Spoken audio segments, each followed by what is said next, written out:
Every time I press play and things work, I am a little bit surprised, shocked, amazed, astounded, whatever. At some point, I will grow accustomed to the fact that my 7 p.m. start time that I've been setting for myself is unrealistic. But for the moment, here we are. Happy Friday? Steaks. It is indeed Friday. And the Twitch stream looks potato quality. Okay, it snapped in a little bit there. Uh, but yes, and as it is the day that I just said it is time to play some RimWorld, because why not? So without further ado, let's swap that in. It soothes my soul. We're gonna try and do shorter recordings today, so we'll see how well that goes. Gonna bring up a stopwatch on my clock. Stopwatch on my clock. Stopwatch on my phone. So it has been a while since we have landed on the Rim. Hello, YouTube. Hey, Robbie. Welcome. You're here just in time for the festivities to begin. It's been a while since we've been in our little corner of the world, and there has been a new RimWorld patch. I won't go into it in any great detail, but I will bring it up ever so briefly just to cover the highlights before we dive in. So, first and foremost, most important change that was made by Tynan and the crew was the de-emphasizing breach raids. For those who play a lot of RimWorlds, you know that the recent patches have made it so basically every raid is a breach raid and every raid is a mech breach raid, more specifically. Now that they have rebalanced things, they've been able to buff turrets, because turrets answer certain types of raids and not others. They've also improved the handling of carnivorous, vegetarian, and eat-everything meals, which I think is a good change. The biosculptors also have been given a little bit of extra information associated with them. Hey, Buffalo and Snorlaxer, thanks for swinging by and hanging out with me in my basement. I was just briefly going over the patch changes. I won't go over all of everything in great detail, but the big thing is less breach raids, better turrets, better handling of different meal types, and some changes to the biosculpting pods that I assume we will see once we get into the game. But speaking of the game, let me bring that up and make sure that everything is working. Beautiful. I have not been on the Rim in a very long time. When I first dropped in, I saw Beb Randy, and I just like immediately was baffled and was like, Beb Randy? That's not the name of one of our characters. It is the name of two of our characters who happen to be playing poker at the moment and have the same hand. They're both rocking an ace of spades and an ace of diamonds. So they both have pocket aces. I think that means someone is cheating. But anyways, without further ado, let's try and remember what in the world is going on. I got a kick out of when I arrived and noticed that we have 103,000 raw resources. So that's nothing to sneeze at. Mugs continues to, I hope, be absolutely miserable. Looks like we're doing a pretty good job on miserableness. I'm impressed that their comfort is as high as it is. That might be because their ideology allows it, allows rough living. But yeah, the whole family remains here, and it's good to see them all. Wondering what our quests look like. Oh yes, we're working on another relic, aren't we? That seems very familiar to me. At the moment, we only have the bit chalice, the Vanta bit chalice, that is. But we were in the process of trying to deal with the second covert structure. And I think we also have...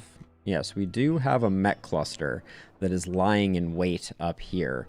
And I'm kind of hoping that the new raid balancing is going to mean that we get some human raids that will be happy to either bump into this this bucket of syrup or something of that nature. But let's get time ticking a little more speedily. I'm gonna go for 2 just for a moment here, as it's been a while, and I think we had an infestation because we have about 1,300 insect jelly. We have a great bumper crop of fungus, which I hope is being... Oh, and our chem fuel is full too. So we're sitting pretty on most of our resources, it looks like. We have a staggering amount of rice. All right, things look pretty good. All right, well. A group of mechanoids have arrived via transport pods, landing scattered all over the area. They are attacking immediately. I'm gonna say that's not a great situation to be in. All right, let's, I guess battle stations are in order.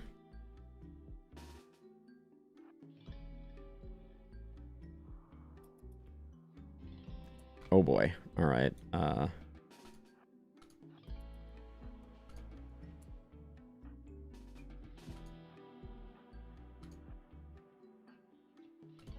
Let's get Onboss up here ASAP to take fire.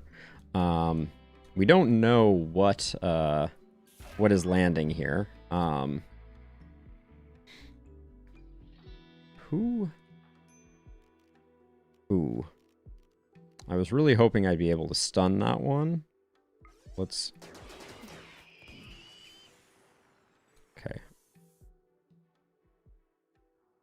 I'm going to have to get some people up here to deal with the centipede coming in. But let's take a look at our defenses. This centipede is going to come in around that way. This one's going to come in this way. This one will go through the kill box. We're certainly starting off with a bang. These 2 centipedes are going to take out these beggars. I don't remember what they were begging for, but it looks like this area is free of any nastiness. So I think we should be relatively okay. But I'm gonna have Onboss can take the hits, so now I'm gonna get everyone else over here, I think.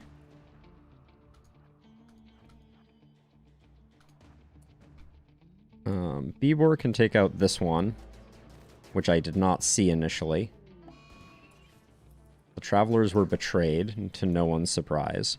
Alright, and then when this centipede comes down, we'll get it. Ooh. Alright. We already have a problem here. I think I'm going to have green come over here, and as they emerge from the kill box, we'll take care of this one.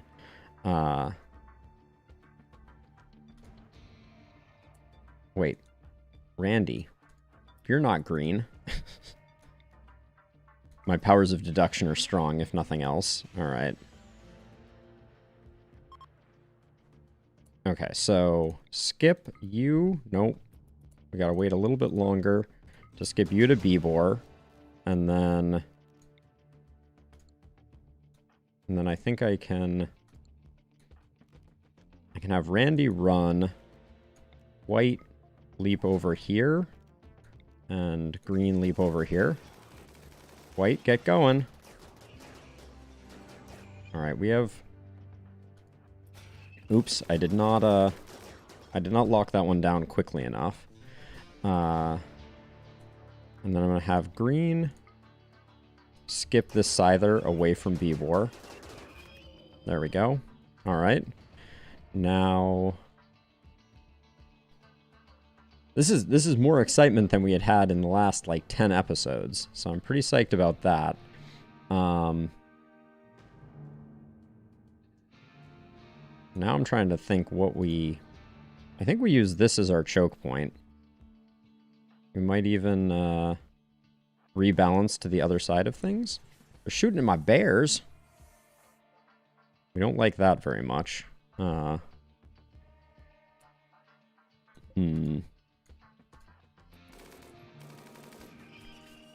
Oops.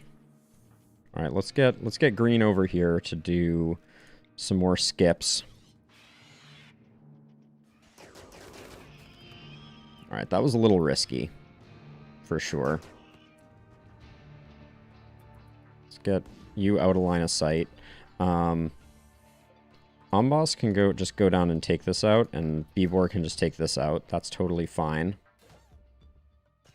What are you hitting? You're hitting that switch? All right.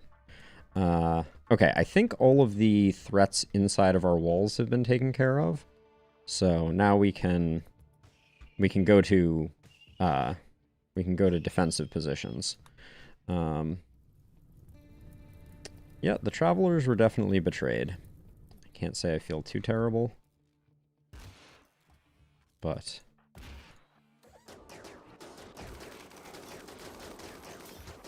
all right.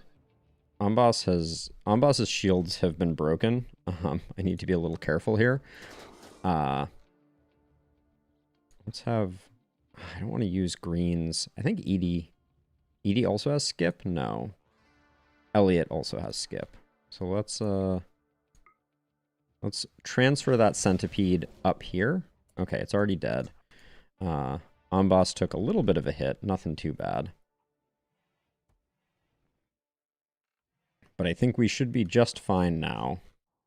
We should be able to lock down all the remaining centipedes. Wow. Oh, it feels like the game is back just a little. Like the game felt very one note. Is your shield back, Amboss? No, it's not. Bibor's shield is still up, so we will I don't even think we need to skip this one. I'm just gonna stun it. And then another salvo probably kills, yeah. Any day now, Amboss, your shield can come back. Okay. Now, health-wise, Amboss, you lost a ring finger. Ooh, Amboss's shield is back. Valentin took a couple hits. Bibor took a couple hits. All right, and 2 more centipedes coming in. We should have the skips to take care of them.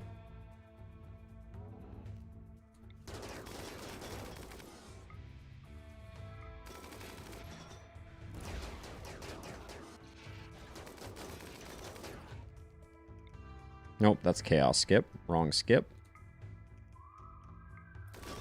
There we go.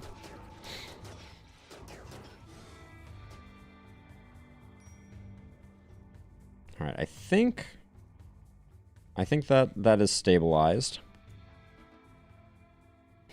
Steroid is coming out to enjoy the fun. We'll get the bears zoned to take care of all of the corpses.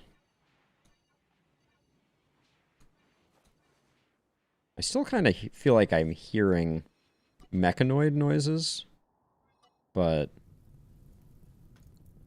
probably not. I think we've dealt with that. Now, adaptive mode. Now, let's see. Oh, turn off the warm-up process, and then... I don't remember if I'm supposed to disable that or not, but... Oh, we're ready for animatree linking. Should be great if we didn't already have maxed out all of our tribals.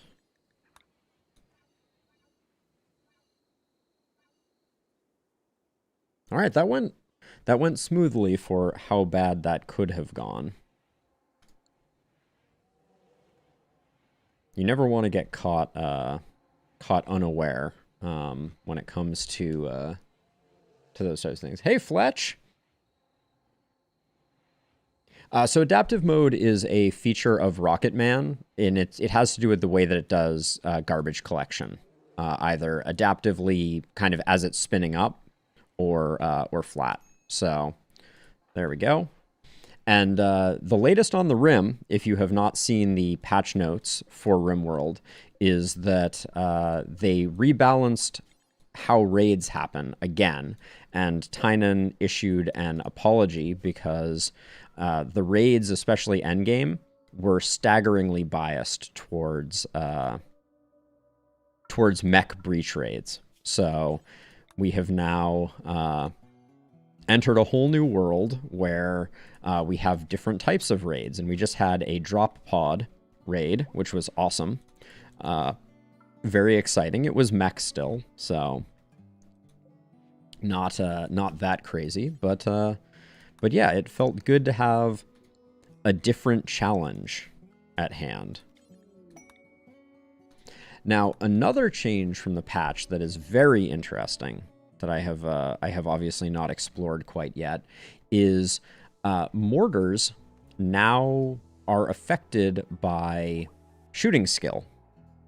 So if someone has, whoa, okay, the meals have changed quite a bit. Contains meat, very interesting. So if I come up here, contains meat. All right, so these are all just meat meals, which is fine. But there is now a whole new system for separating vegetarian meals, etc. So that's very exciting. But yeah, so at 8 shooting skill, a mortar is as accurate as it used to be. So I can only imagine, I have a feeling that Valentin with his with his 20 legendary master shooting skill is probably going to be able to drop relatively precise bombs on future combatants, which should be very interesting. Moon Dance is fully healed. Yeah, there are a lot of interesting changes.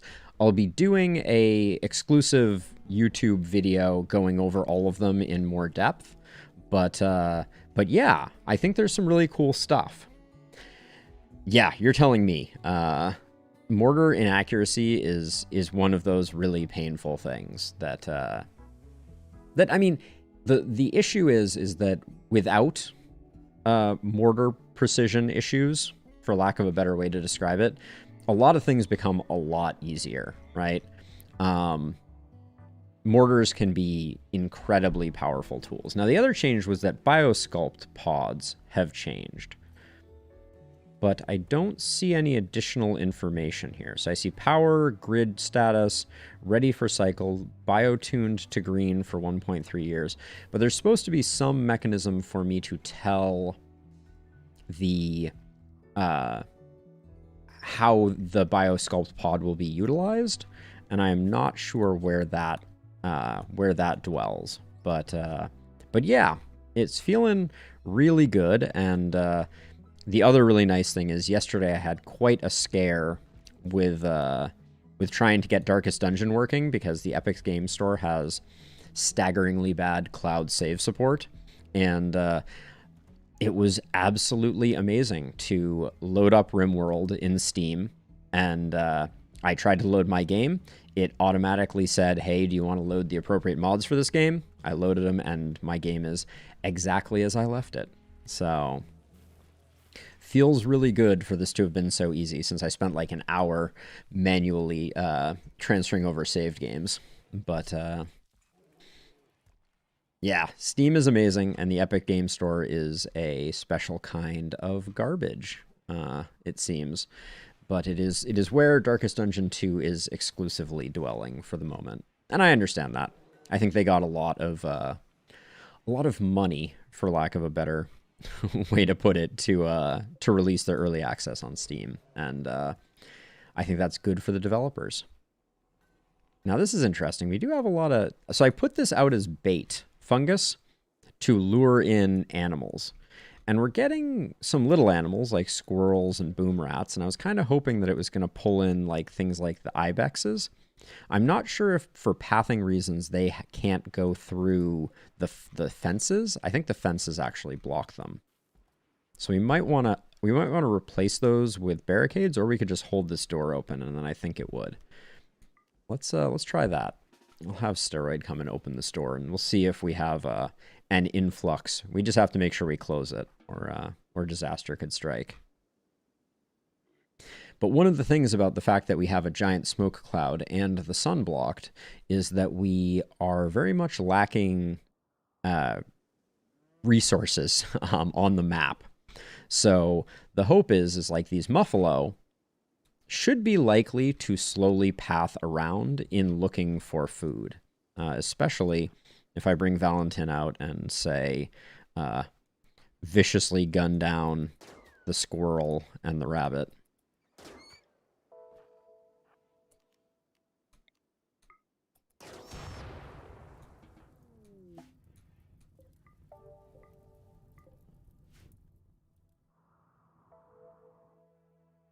I mostly set up this bait food with the intention of attracting small animals that then I could use Edie with her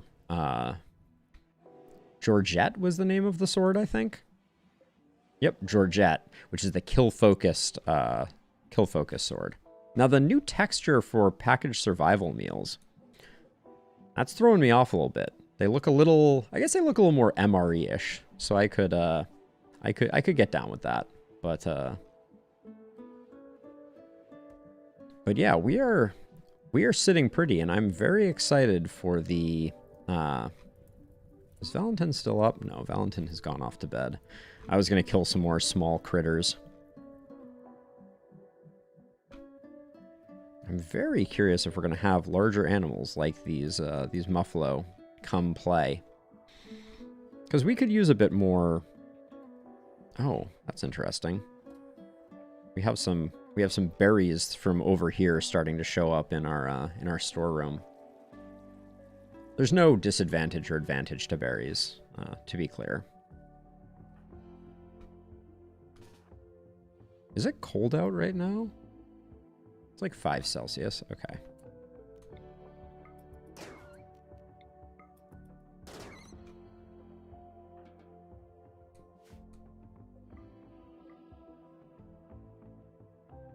I think I saw Valentin's breath. That was the, maybe he was just planting daylilies, actually. And I just thought it was breath.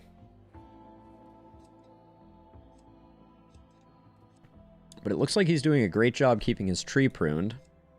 We have our 4-for-4 carrier dryads, which if we check our animals tab, they are all assigned to cleaning, which is good. So they're doing all of the indoor hauling work that needs to be done.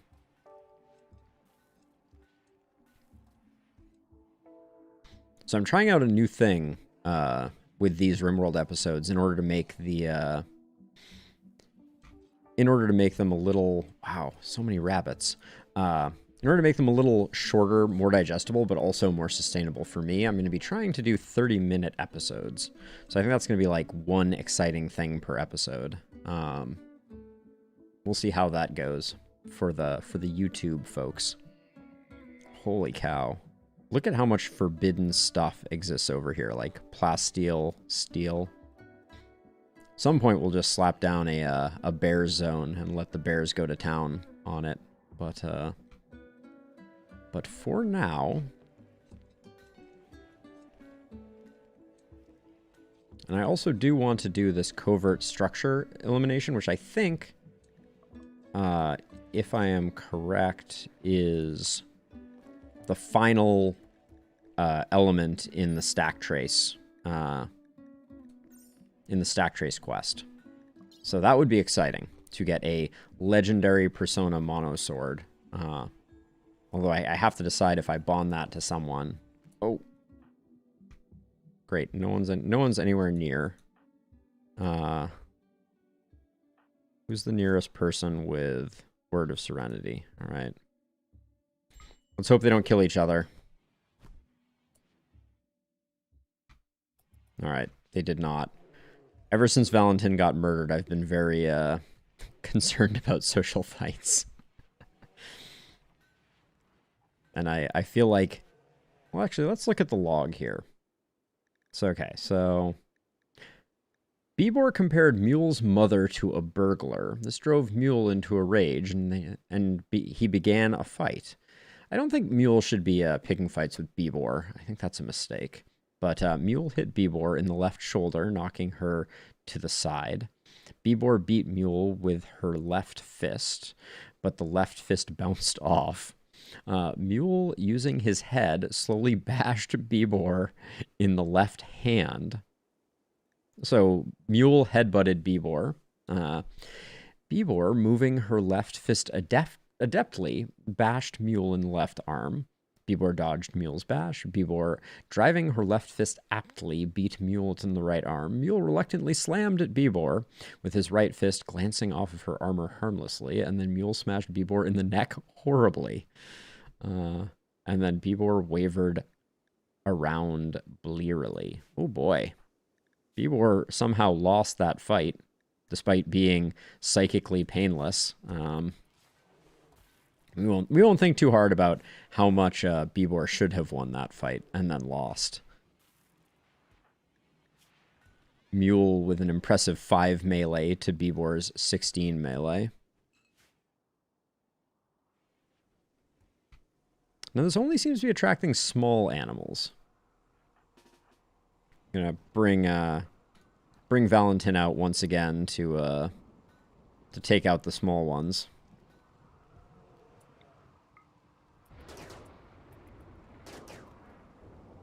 All right, that was the first time Valentin missed. That raccoon proved very very tricksy. All right, didn't miss twice. I should probably use someone who needs the practice.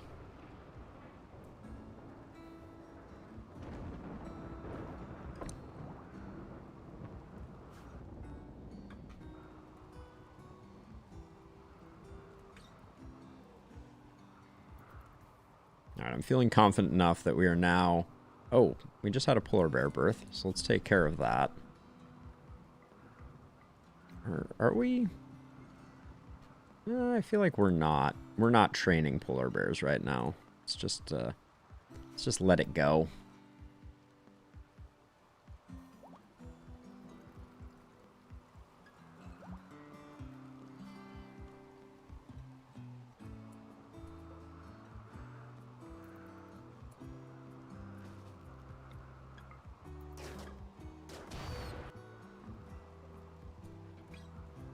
There we go.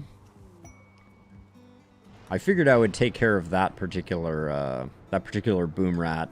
Always good to take care of them when the rain is falling. Now these muffalo are not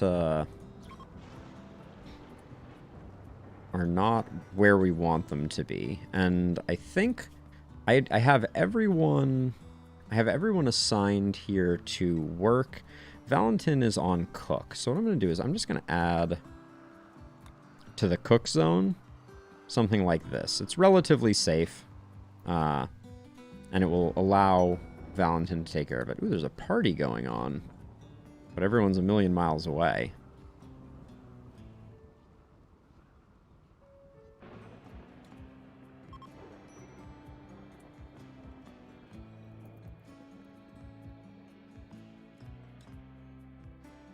But we'll try and get some of those muffalo done, because our auxiliary meat store is looking a little sad. Although there's a lot of hare and squirrel meat that has recently come around. I'm not sure where that all came from. I know exactly where it came from. And this is just waiting for the next bit of excitement.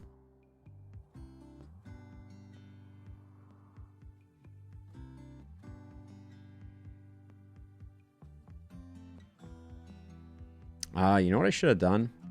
When that drop raid came in, I should have turned on all of our turrets. That would have been very wise.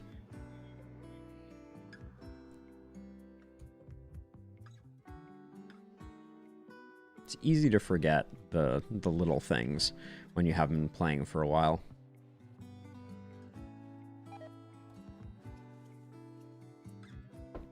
Where was this herbal medicine? Okay. Oh, we have 1,200 Psychite tea and 700 smoke leaf joints. Okay. We could afford to have some traders come by. We might want to call them in. What is our allyship status looking like? Buffalo Revenge?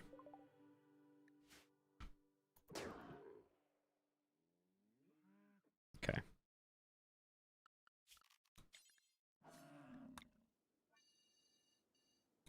Just going to do this, since this is a relatively safe place, and some of the Muffalo will probably flee that way.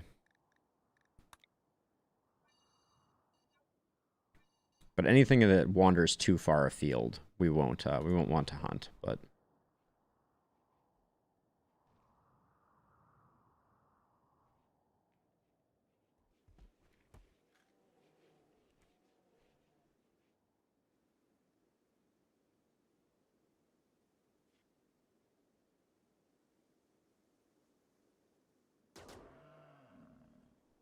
really thought this Muffalo was coming for Valentin.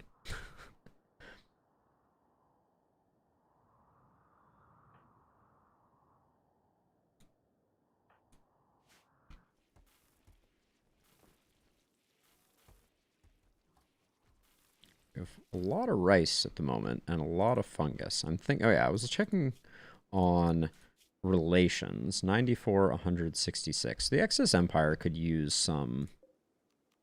It could use a care package. So let's send them some fungus while we are fungus rich. There we go. We'll do something like that. Now we have a lot more fungus than that just showed. But it's not in storage, so we only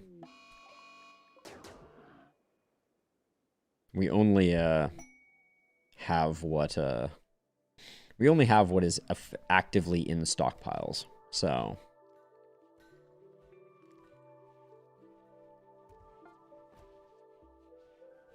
all right, that was very speedy.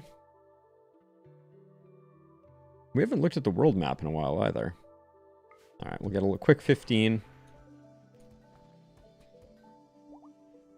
Gets us up to 81, and then we should probably call in some traders.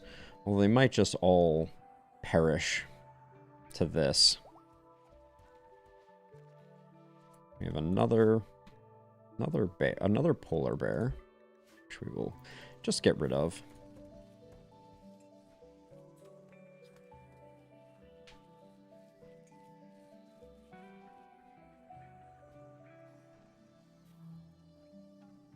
All right, and we'll continue this tomorrow, people on YouTube. Welcome back. Nothing has changed. I'm expecting the next shoe to drop shortly. But famous last words. Cassandra is nothing if not reliable. What are we looking at here? All right, so this was our drop pod raid. Okay, so we have a little bit of time before the next excitement happens. And it looks like we're not going to get... We're out of the window there, so this might be the time to do the quest, which I'm very nervous about. The last one did not go particularly well, because there was that one room that was just absolutely full of awfulness. Oh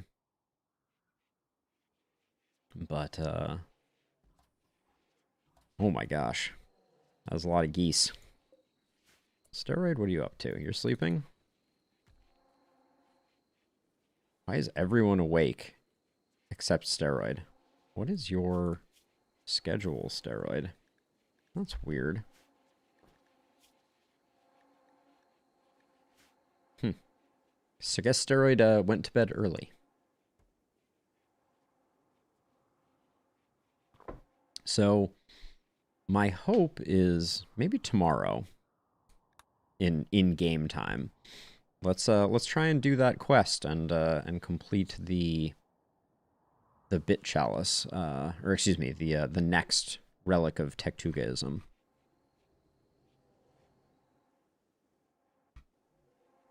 Should be slightly less exciting than the previous one, but that's okay.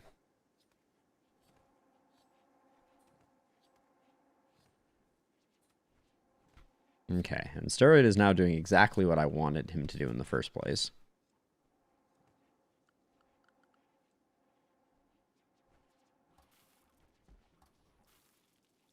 You can get up to 3, Fletch. And when you get 3, you get a rather sizable mood penalty. Mood bonus.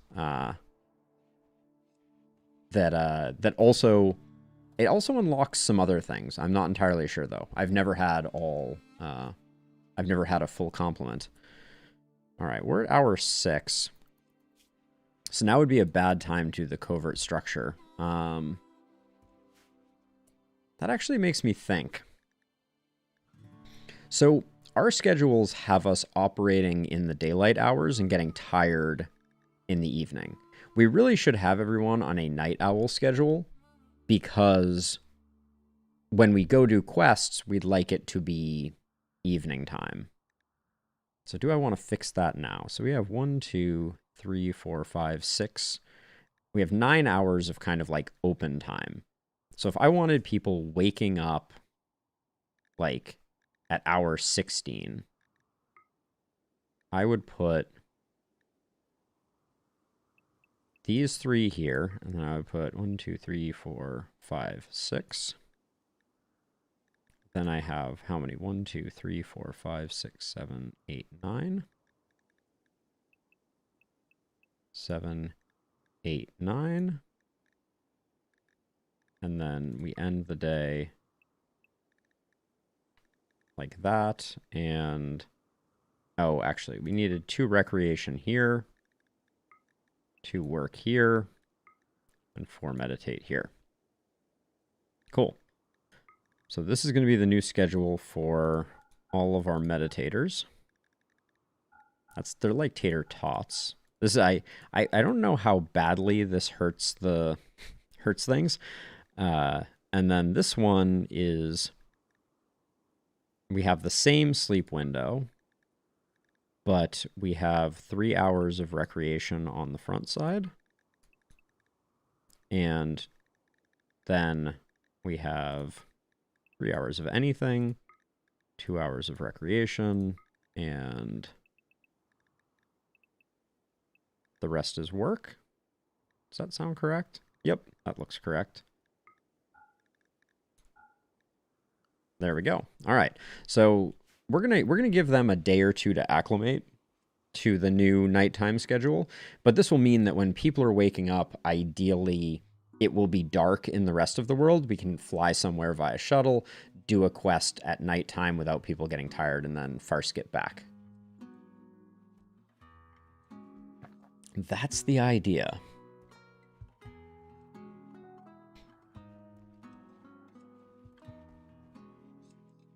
But I think everyone's going to take a little bit of time to adjust to that schedule, and things will be a little weird in the meantime. And there's also a huge risk of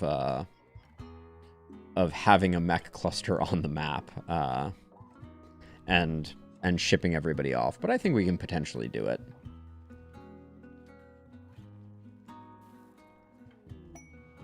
Oh, meteor of compacted steel, you say? Blew up my wall. Can't say I'm very appreciative of that.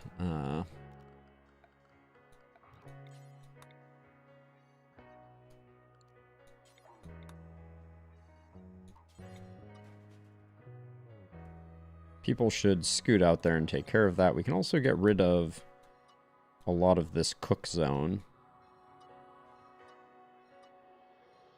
Is Randy on? Randy's on cook, though, isn't Randy? Unfortunate. There we go. Do that.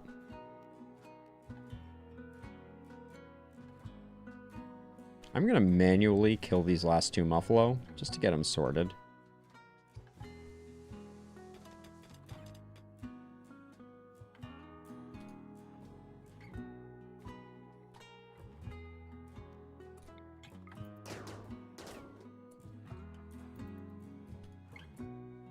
This Muffalo is running in a dangerous direction. Is it? Alright. Yeah. I think we could probably still get it. Let's just do a little quick hop. Oh, I didn't quite get it. Alright.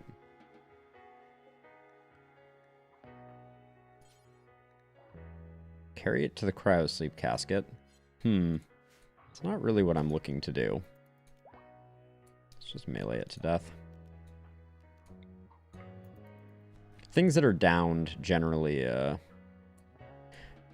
hard to shoot.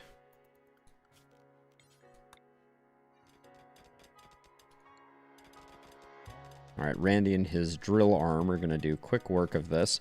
And my hope is that this wall gets finished before any funny business. Alright, the bears are already zoned for that area. Is there a weird roof thing going on here? There is. Alright. Very odd that there was a weird chunk of roof here. I don't know if I mined something that was there, maybe. But it is no longer an issue. Get rid of the cook zone there.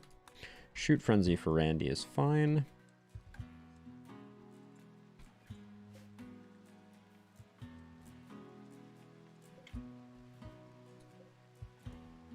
Our meat supply is ticking up.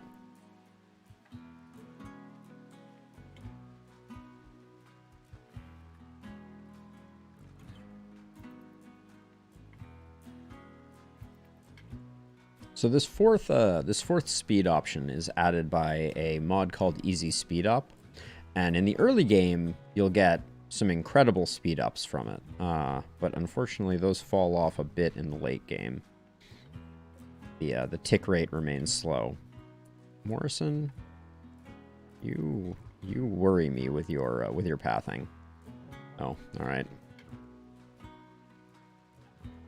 It was nothing. People seem to be adjusting to their schedules, which means that, and I think we're very safely in here. So I think when people wake up tomorrow, we'll accept that quest and do something ill-advised. A terrible assembly. Requires a lot of materials. We have a decent amount of materials. An Archotech leg we like, but it is 41 by 25. I think that is too large for us to find a home for, unfortunately.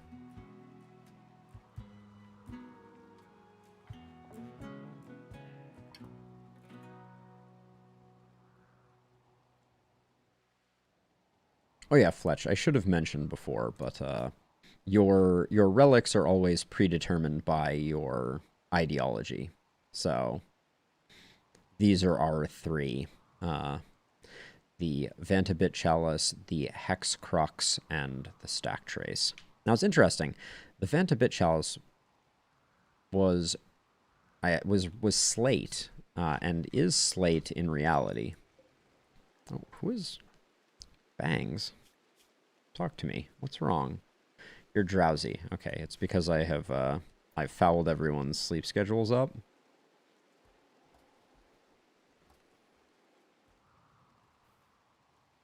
Randy's pretty unhappy too.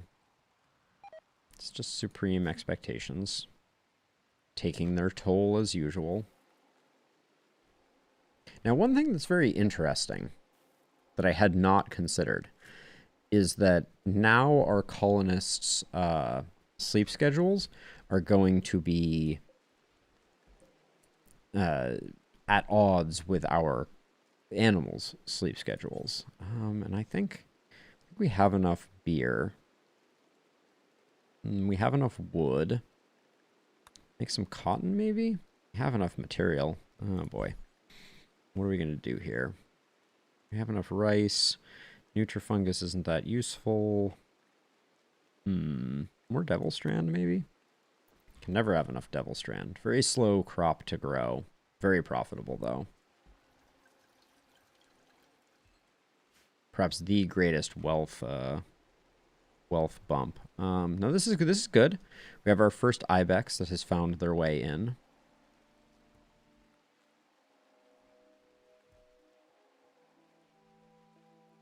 We have people sleeping at weird times still.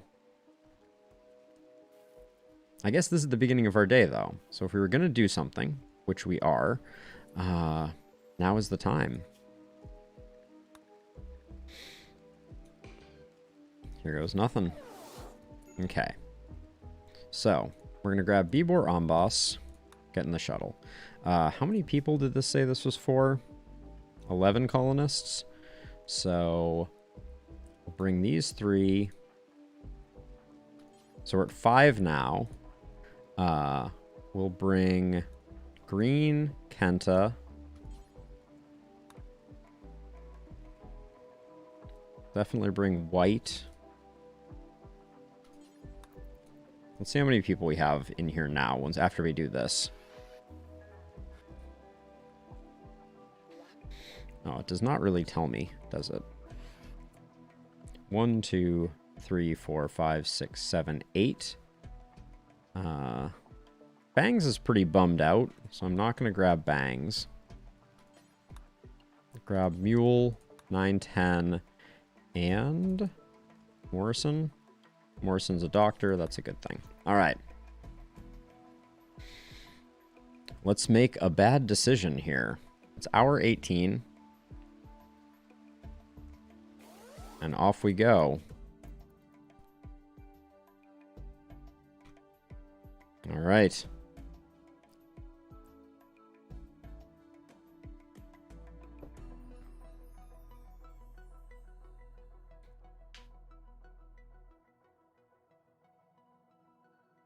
I didn't bring Valentin?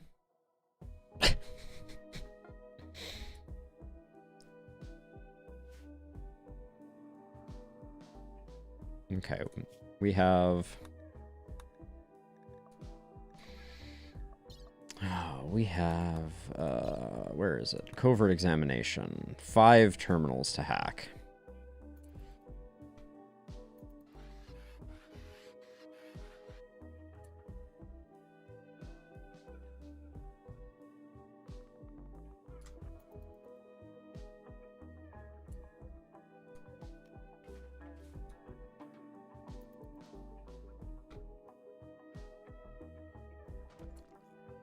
Okay, fire popper right off the bat.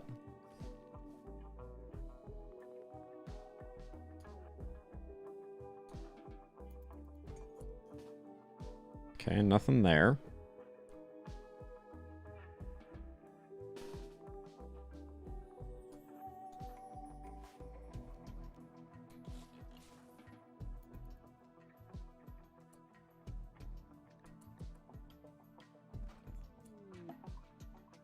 Okay, there's a terminal.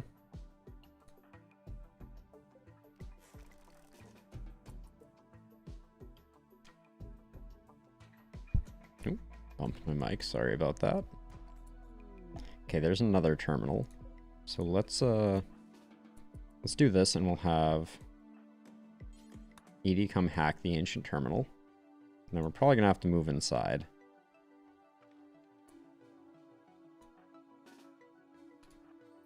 Although, I don't like the lack of options that we have.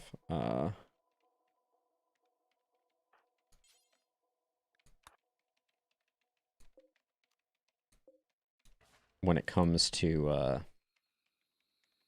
visibility. Like, I don't like being in a situation where... Okay, that one's okay. Where I can't see what's going on. Alright, so far we're getting pretty lucky. Alright,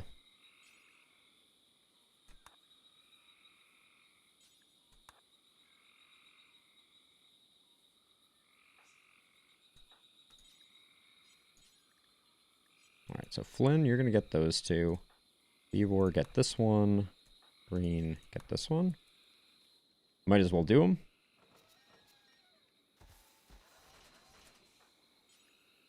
We got a joy wire. We got some luciferium.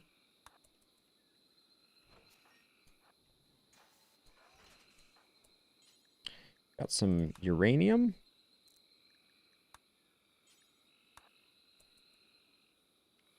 Edie has taken her sweet time.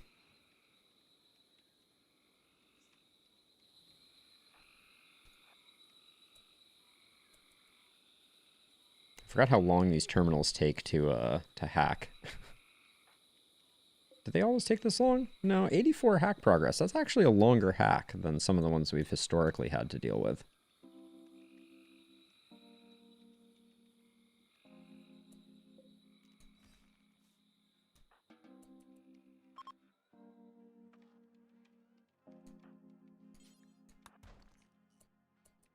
Oh, that's fun.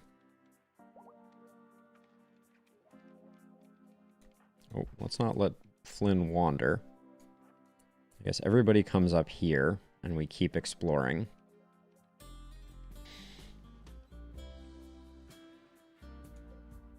Let's see, let's deconstruct this.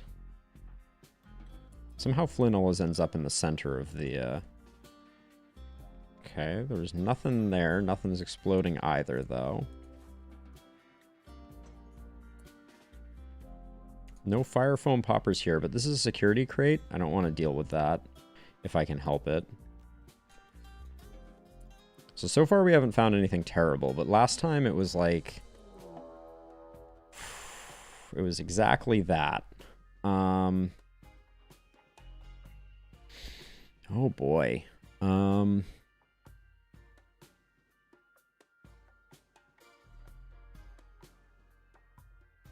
What is the play with this? I think we come to that last. We hope that we can get everything else without it. Well, we won't be able to get this. Oh, we might be able to get this without stepping into the room. That would actually be pretty hilarious.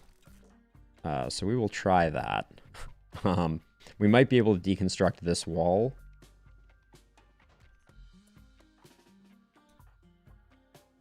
And not enter the room, and as a result, not wake up them. But we're going to have to be a little careful with that, to say the least.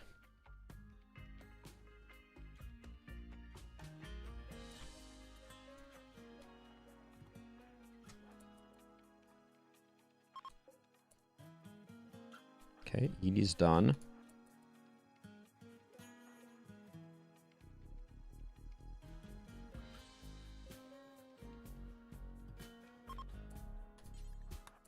Green is done.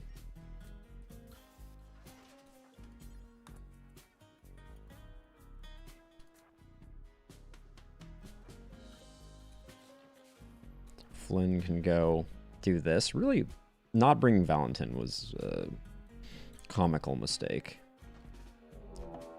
Holy cow. Okay, well, my plans are ruined. That's two very spicy rooms next to each other, and if they chain, I think it's doubly bad.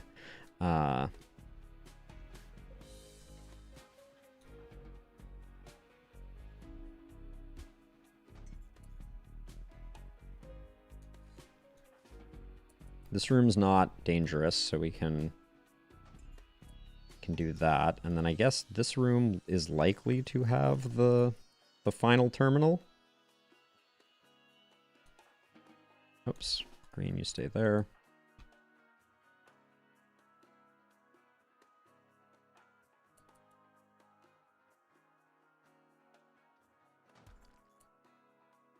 Alright, so oh, we got more rooms up here. Okay, well, let's continue onward.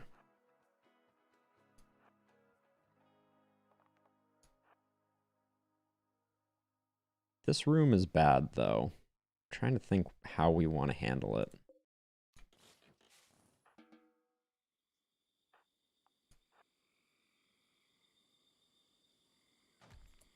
Okay, there's... Now we have found... Now we have found everything.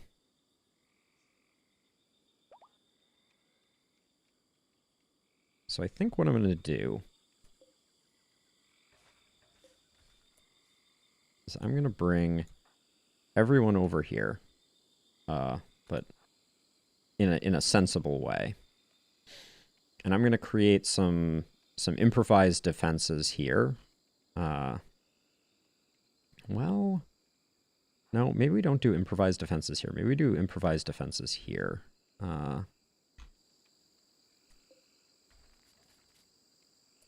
Everybody doesn't like that there's a corpse here. I can't blame them.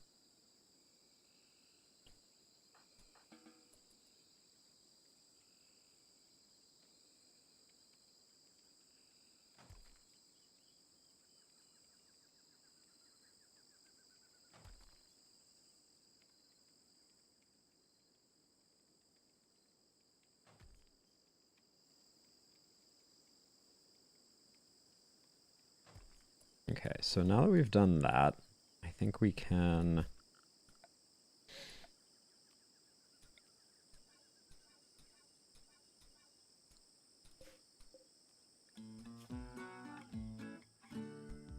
So we're just going to do chunks in all of these. Stone chunks.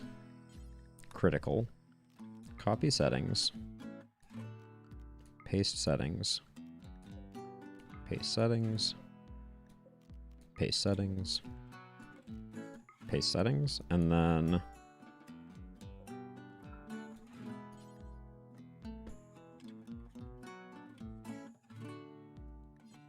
oh, I guess we need one more stockpile that is going to be bricks. Wait, are they not called bricks? Blocks. Uh-oh. Now I lost my stockpile. Here we go. Blocks.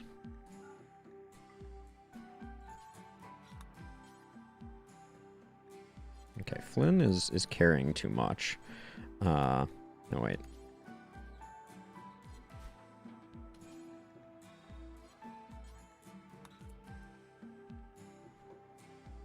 Okay, so Randy's picking up all of those.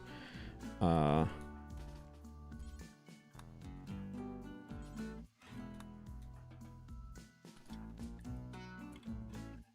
green's almost done over there. So what are we actually dealing with here? Too much to be happy about. All right, so...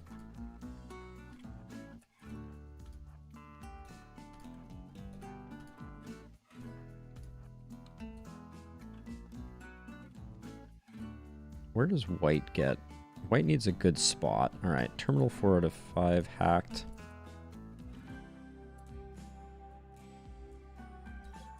Maybe we just get rid of these two to give us a space.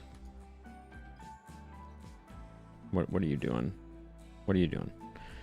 You're doing the wrong things.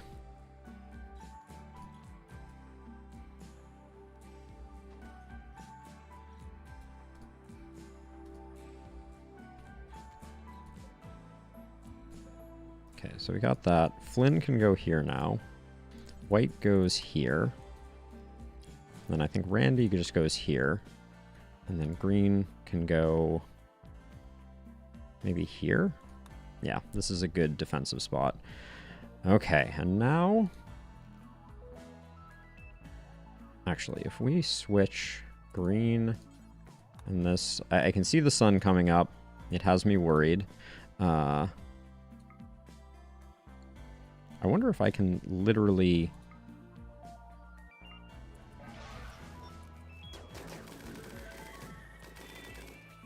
okay, so what we need to do...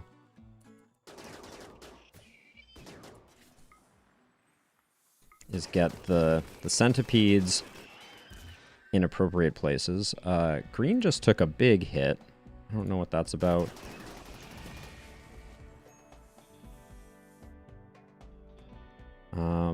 Where's Elliot? Elliot can't see anybody?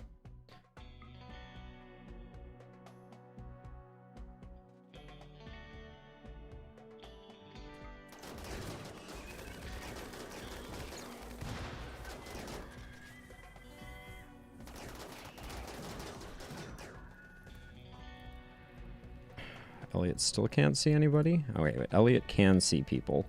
But right now, Bibor is blocked. Hold on a second. So Bibor is blocked. how bad is your one torso shot? We just have so much to deal with right now. So we'll do that. Let's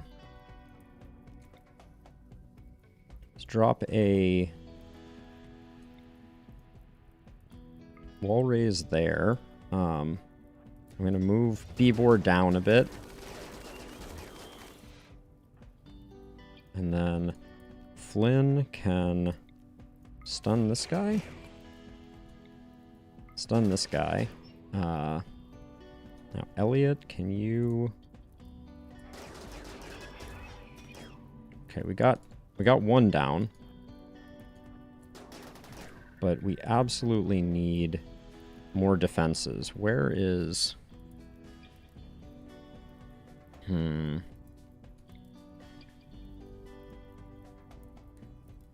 So if we put down a skip shield here... No, that's not going to do any good. Who else has skip shield? Oh, Randy has a deployable shield. So we need that ASAP. There we go. Oh, shoot. I let this get bad.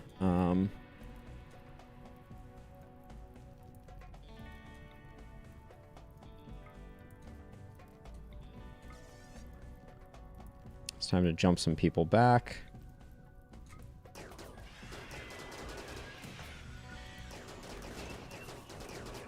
Okay, green is absolutely in grave danger. Get out of there, green. Freaking jump.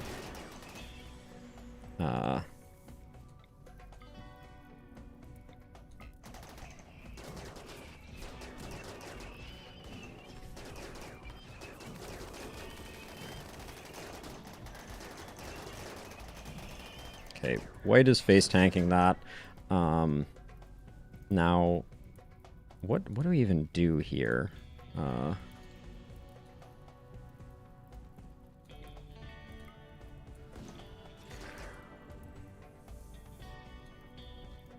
need... How green are you? You're dead in 13 hours? You have skip back up though, so that's nice.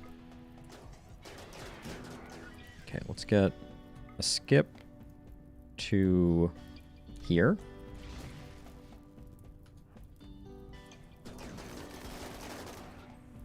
And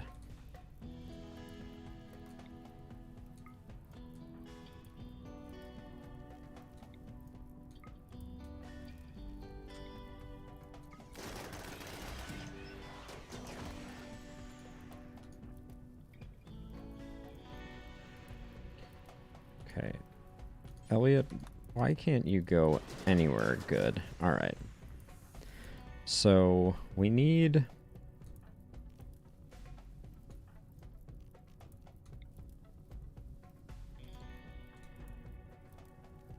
Why do I not have blinding pulse on anyone that can land it here? Okay, that's good. Okay. I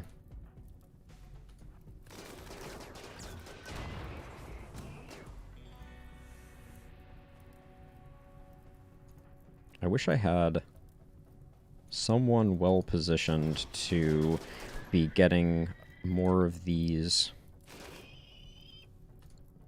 Okay, so what we're going to do is Morrison's going to jump back to here.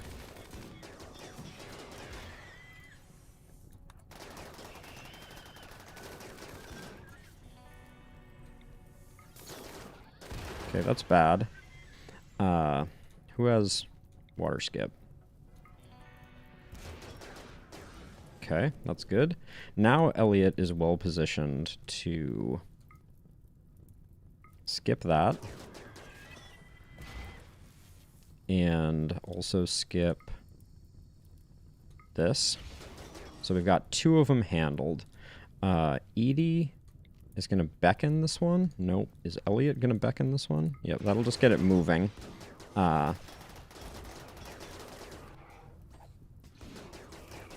Hey, sleeping. The agenda is absolute and utter chaos, obviously.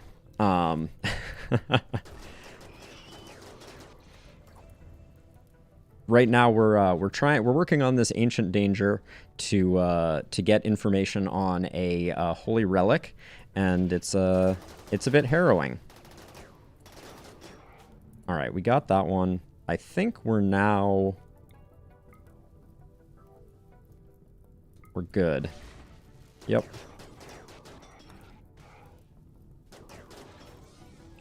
Whew.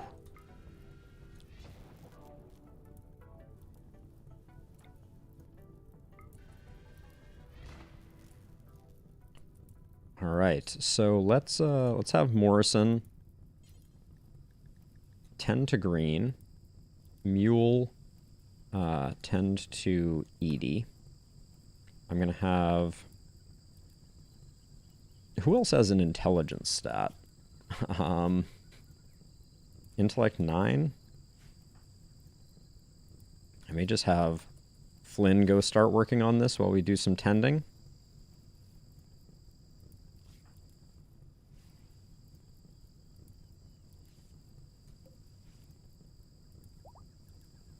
Okay, Edie is tended to.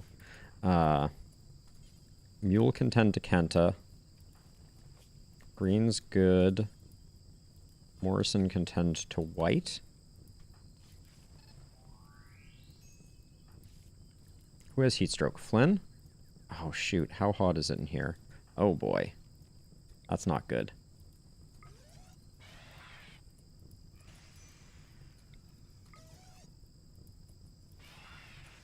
The fire is messing with our abilities to do stuff. And then if I claim this and hold it open, maybe we can vent some...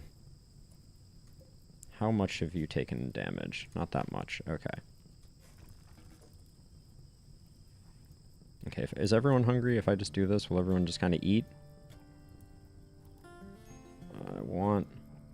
I want people to eat, but I want them to also not wander off. How hot is it in here? 177? It's not good.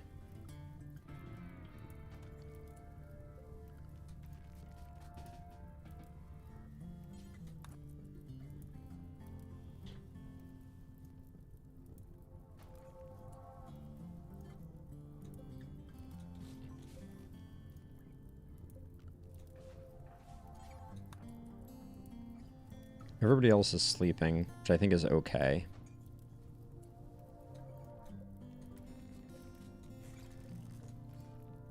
And I'm going to force Flynn. In fact, let's take some wake up.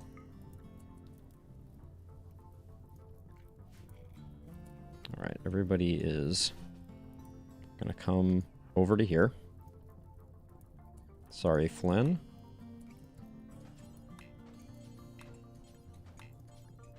Okay. Is this room... This room is 26 degrees and outdoors, which is exactly what we like to see. So now green... Green's, like, on the verge of death, so I'm not going to mess with that. Have Edie go and do the terminal hack. And prey upon prey that this group doesn't wake up. Whew. Yes, anarchy indeed. Sleeping. This has been an intense little something or other. But we're almost done, and then we can get out of here, and the rest will be history. But we have Edie moving a little slow. I'm tempted to move folks down towards this. How many? You still have all 5 of your jump pack jumps, so that's good. So Edie can beat feet pretty effectively here.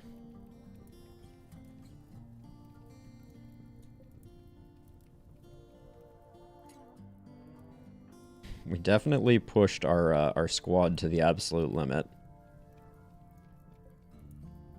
4, 3, 2, 1.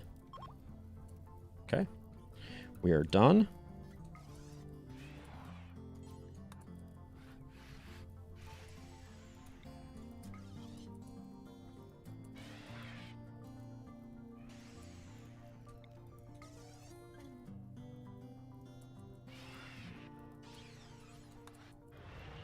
And off we go. Now, we did not once come back here and look at what was going on the other side of the world, but quest complete, relic found. So in 3 days, the security forces will activate, so we're going to want to make haste to get the relic back.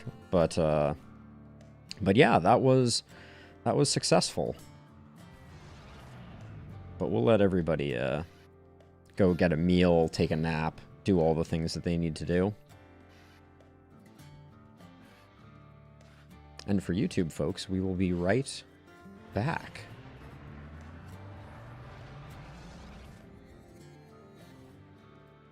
All right, so everybody is going and kind of tending to their wounds.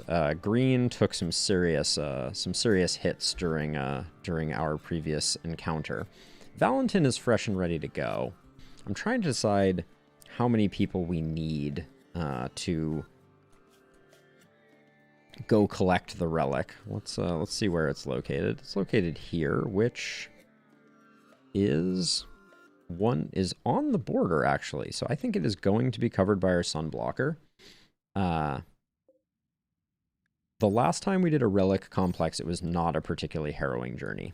So I think the plan will be to move quickly and get in before the 2.9 days expire. I see a lot of steel in here, which means that we have yet again completely filled our steel stockpile. Oh, and this one up here. Yowza. All right, let's we're gonna need to get rid of some of the steel at some point. If that was not already obvious. Paste settings there. Green light the bears to drop stuff off there, and that should get rid of some of the steel in here. Let's give everyone some time to recoup.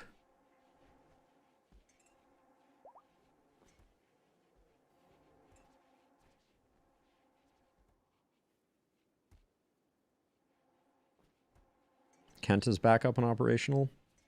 I feel like with Elliot in good spirits, Valentin, and maybe Bibor, that trio I think could do work. And I guess Ambas too. Yeah, we'll take our 2 melees, Elliot and Valentin, and we will go at the start of tomorrow.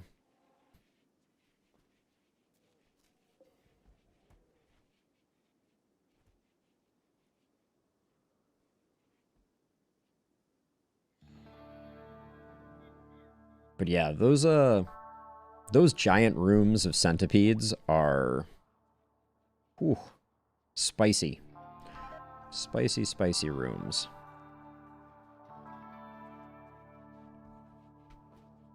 This has been partially converted over to Devil Strand. Oh, the wood. We're going to have to start expanding into this space, I think.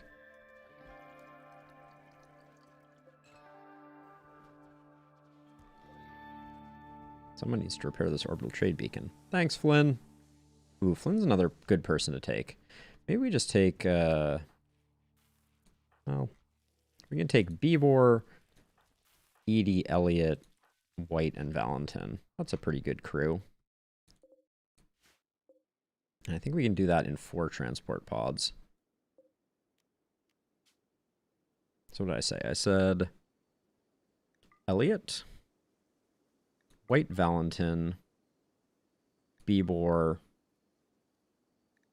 That crew can handle literally anything.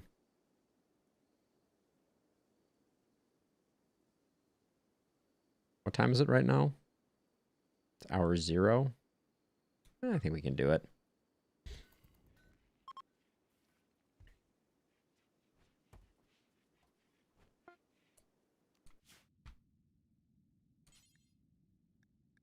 Let's hope that this one is not scary, where the last one was very easy because we moved quickly.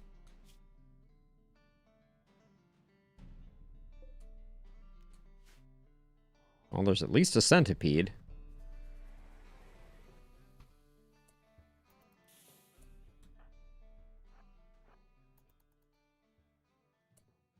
So let's see. We're going to skip the centipede to Beebor.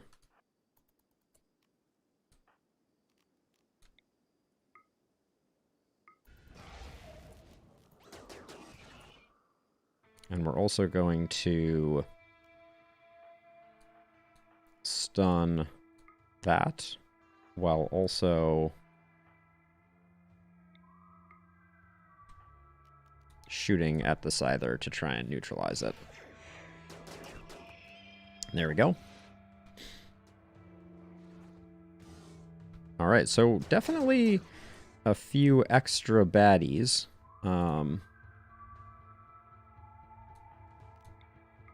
Clearly.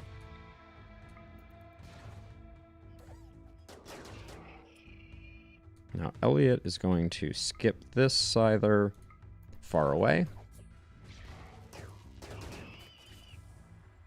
And also, I think... Oh, I did not, we're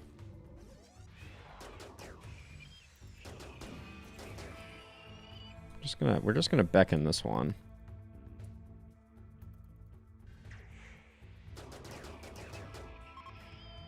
Okay. It is safe.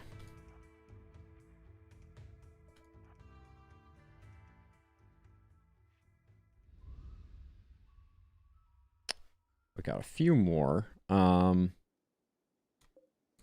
I think we're gonna loot and scoot this one. So I will just have Beebor go and extract.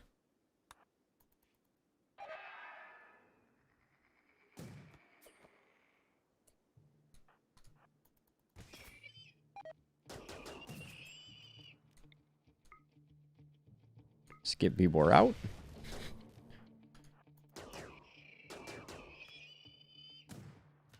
There we go.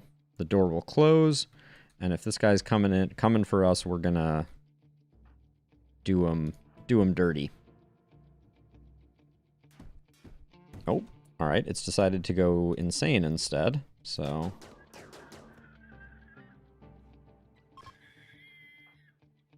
all right. So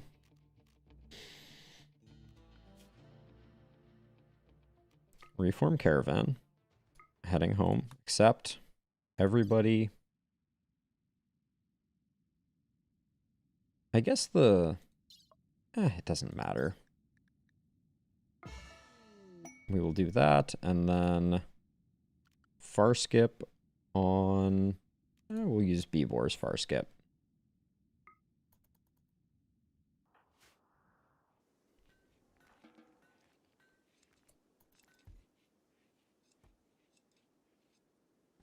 Is Beebor dropping off the...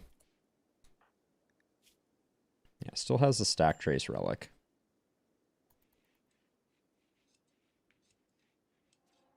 Which just got placed here. So let's look at the stats on this thing.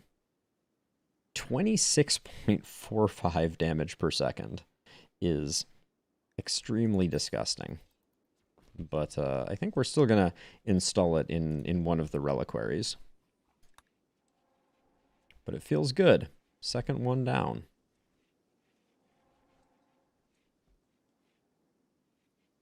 You don't get a lot of legendary persona items, so little sad we're not going to get to wield it. But eventually, if we get a third melee, which I've been on the having an eye out for a while,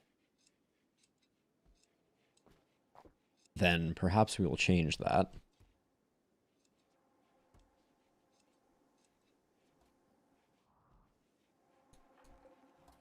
Green definitely took the most hits. Not sure why Green... I guess Green just had a lot of blood loss. Because Green doesn't look that decimated.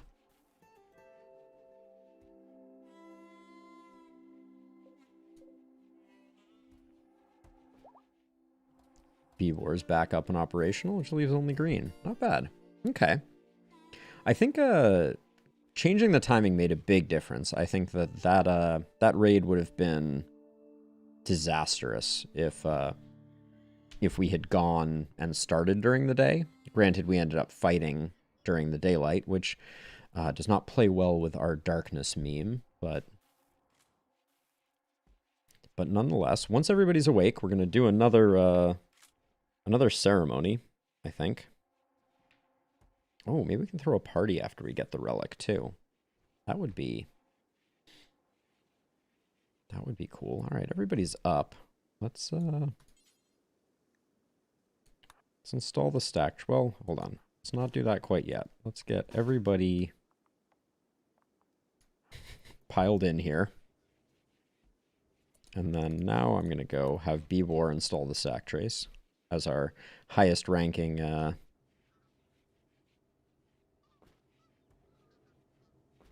boom. Done. Now we do that, and then we can't do the Dark Fiesta, but we can do a Dank Fair.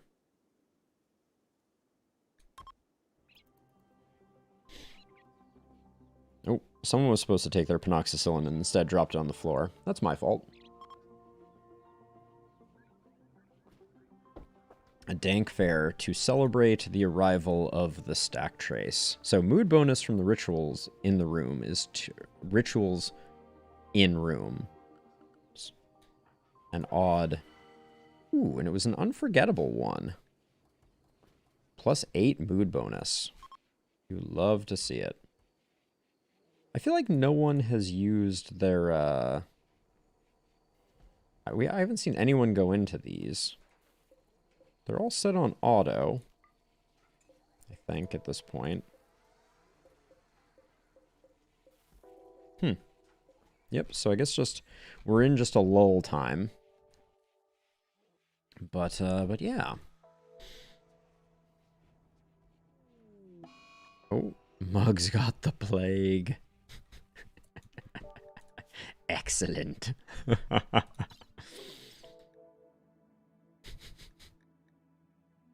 What are we treating Mugs with? Herbal medicine? We can leave it on herbal medicine.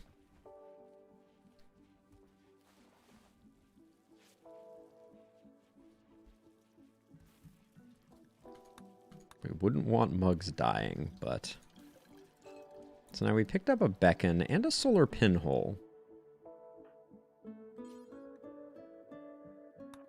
I don't know when we will ever use solar pinhole, but let's put that on Elliot, and then beacon. I really like beacon. And I really like it for white, I think.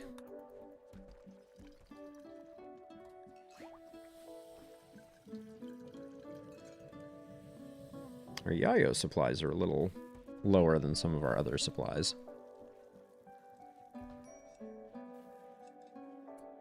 The terrible assembly, yes. We're not going to do it because that would be terrible.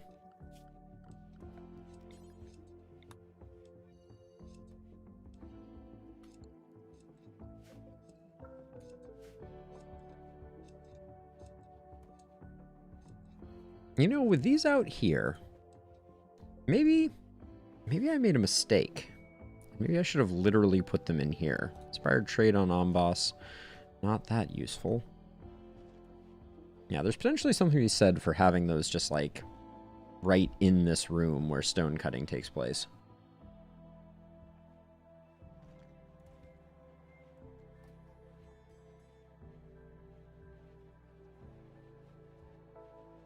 Why is this still broken?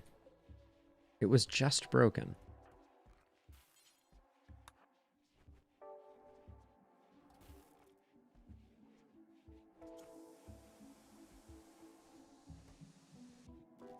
Well, it is fixed now. Are we not making any statues? Statues are very important to me. Clearly.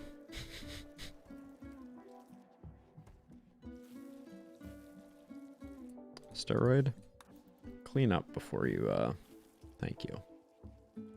Before you give everyone food poisoning was the end of that sentence.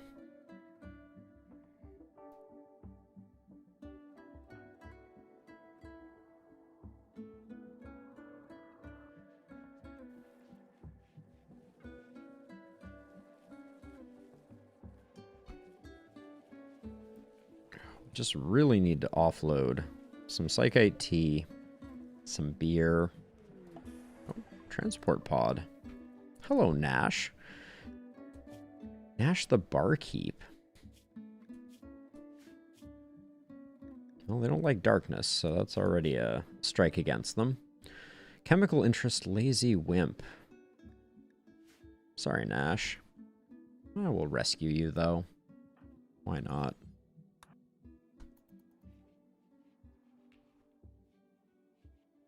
Nash, what is your... Oh, can't see your stats anymore.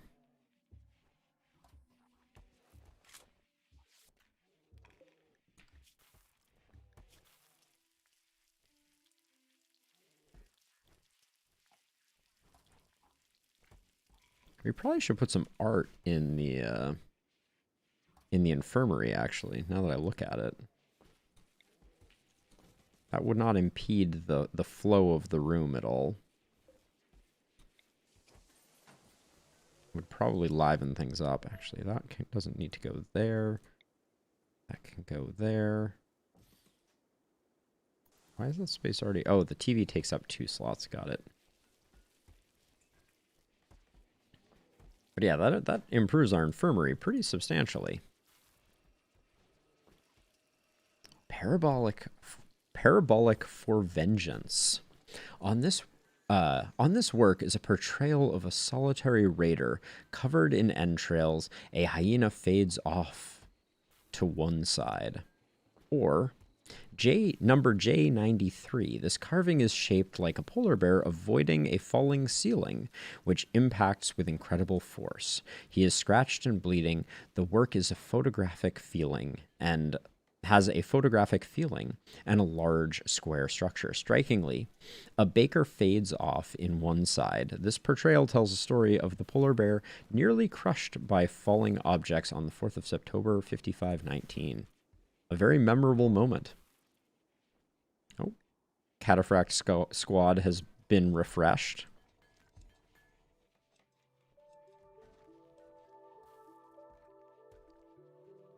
So at some point, we're going to start getting quests for our 3rd relic.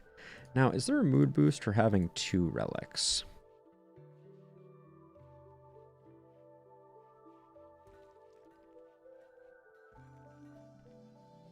Wait, I see it somewhere in here. 2 relics at ritual. Plus 3 mood boost. Wow. What is going on with Valentin that these are jumping around so much? Valentin's like, happy, less happy, happy, less happy, happy, less happy. And we must be... Yep, we're relatively due. These were the 2 trips that we took away.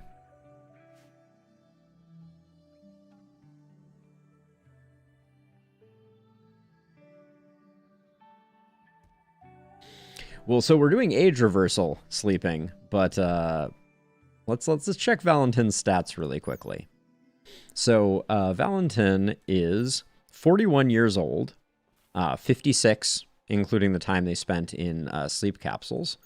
Well, yes, they'll never quite get too old, but if we look at their records, they've been in the colony for 11 years. They have slept 3.1 of those years. They've spent 5 days downed due to injuries. They spent 39 days entertaining themselves. 2.5 years of Valentin's life has been spent harvesting and sowing. Valentin has done a whopping 130,000 damage. Holy camole. And has killed 246 people. And 124 mechs.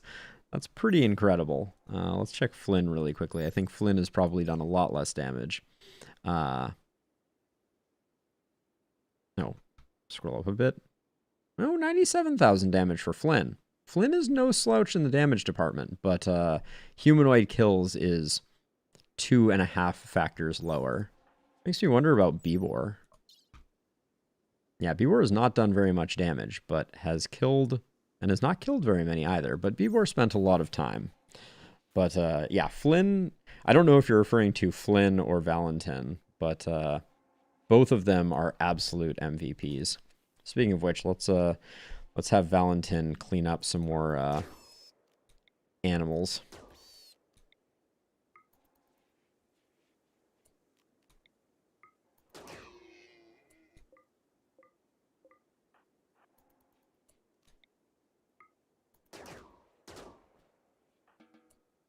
I can't argue either way.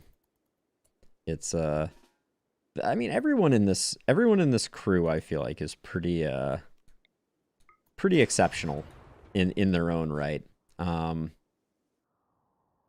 Kenta's seen a lot of action for going from most hated to not anymore. I wonder, Edie's been around for a good long time as well.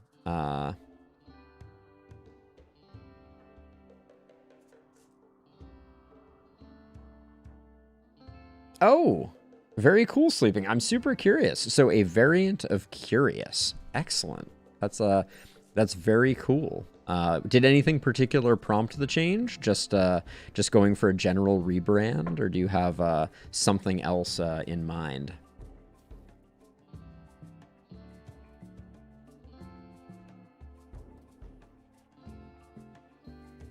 Kenta's room is pretty exceptional. Oh, nice. I've only tuned in a couple of times for your VTuber streams, but that's awesome. Is that something that you're going to plan to do more and more as time goes on? It seemed really cool. I think the VTuber thing is really interesting.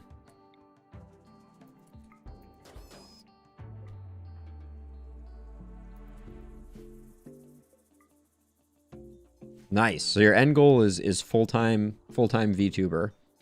And it matches up nicely with that persona. Excellent. That's really cool. I will definitely keep my eye peeled. Do you have a date, like a line in the sand where you said I want to have this sorted out by X time? I have so many plans like that that are just kind of endlessly I'm like, well, I'll eventually get to that. Just getting all of my OBS settings and everything transferred over to this laptop so I can even stream while I'm on the East Coast was its own special kind of hell. Because I did not have any time where I had my laptop and my desktop in the same place. So I had to successfully save off all of the settings and all of my configurations on my desktop. Then I traveled to the East Coast and had to load it all onto the laptop, which was delivered here. So that was a lot. Oh, by next stream. Wow. Okay. So you're there's some ambition there. It sounds like that's a pretty ambitious goal. But that's awesome. I will have to tune in for your next stream. I'll keep an eye on Twitter.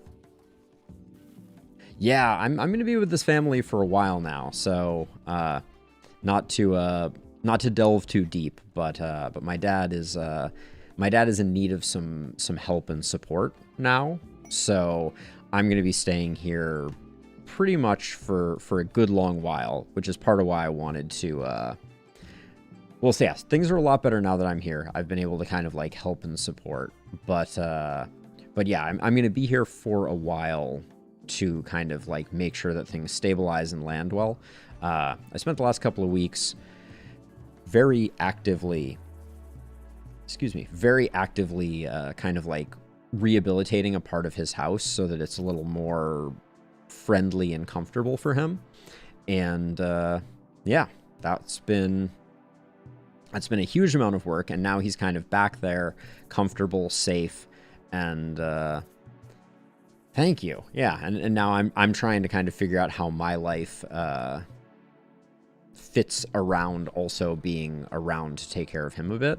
So that's why I think the sleep schedule is a little off right now, because I'm kind of doing days with my dad, and then at night I get to be the internet hobo I've always wanted to be. I think we're gonna have a raid soon, so I'm gonna close this door before I forget, and the raiders just come pouring in. There we go. We'll see how accurate my my spidey sense is. We're pretty close, I think. But yeah, overall, things are good. Things are good. And the fact that I have the ability to do some streaming and get in some of my R&R time is a beautiful thing.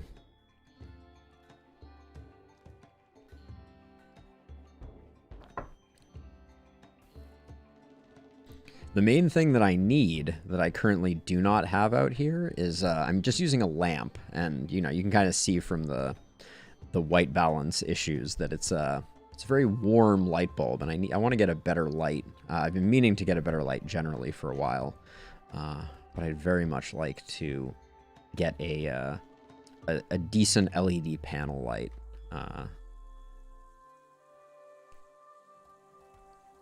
Which I have my eyes on one, but it has been sold out for quite some time now. It's made by Aperture.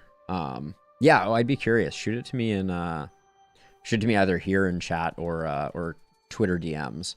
I'd be very curious because I'm looking for one that I can use as a more portable light, because I have one that I use for my YouTube videos that is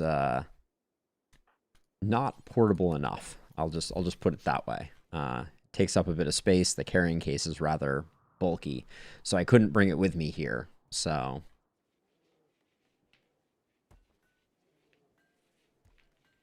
Kenton needs to clean up his room.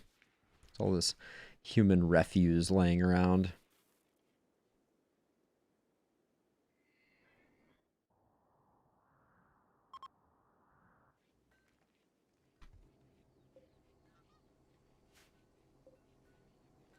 I'm kind of excited to get our third relic.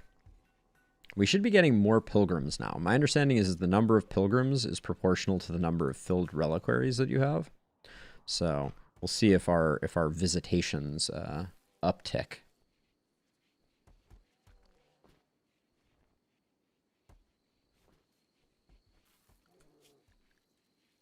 One thing that's very interesting, I kind of want to get all of our named bears fully taken care of. But we haven't had many polar bears. Boo. What was it? I'm curious nonetheless. It's an LED panel light or something different? Sterilize you. I don't want any more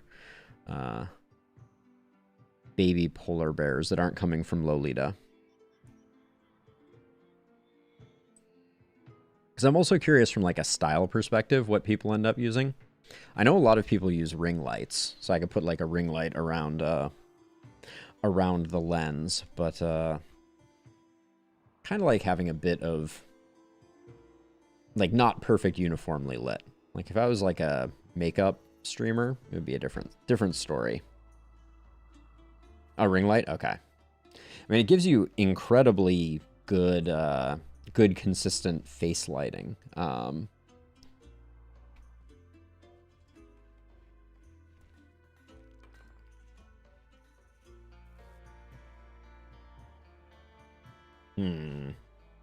really expecting the... Yep.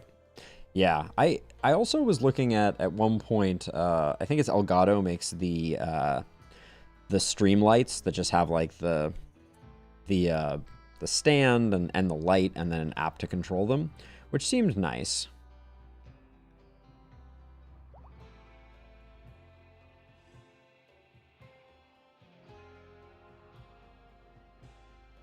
Yes, they are not cheap by any means. Elgato pays you pay a premium for Elgato stuff. I'm trying to think, do I have any Elgato stuff? I guess my cam link is what I use to connect my camera here, but that's about the only piece of Elgato gear that I have, because I don't use a Stream Deck. I just use a tablet with an Android app called Touch Portal, which has worked very well for me. There are always too many geese. Far too many geese. Although that was the whole reason we created this goose farm thing, was so we always had geese on hand for Edie. Yeah, so I just have the external USB one. I don't know which one it is though. One of them, but yeah, I've had great luck with it. It's been rock solid. I think at some point I'm going to build a new PC, and when I build a new PC, because it's funny, but this laptop is higher end and faster than the desktop that I usually use. So there's a certain irony to that. I'll go back to California and I'll be like, well, I guess I have to keep streaming on the laptop because it's faster than my desktop.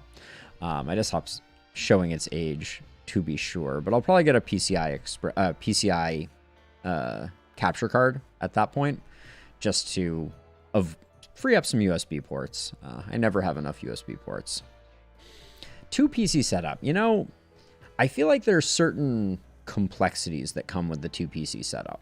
And I also feel like the 2 PC setup is more interesting to people who are like heavy into first person shooters, because you get the, you know, all of the ability to capture with none of the kind of like performance headaches. Oh my gosh. Valentin just one-shot a Mega Sloth. Head, skull, body, tail, left lung in one thing. Valentin's charged shot damaged the Mega Sloth's tail, shot the lung, and then the Mega Sloth's brain, skull, and head was shot by Valentin's charge rifle shot. Oh yeah, so with VTubing, right, you're live rendering something that is,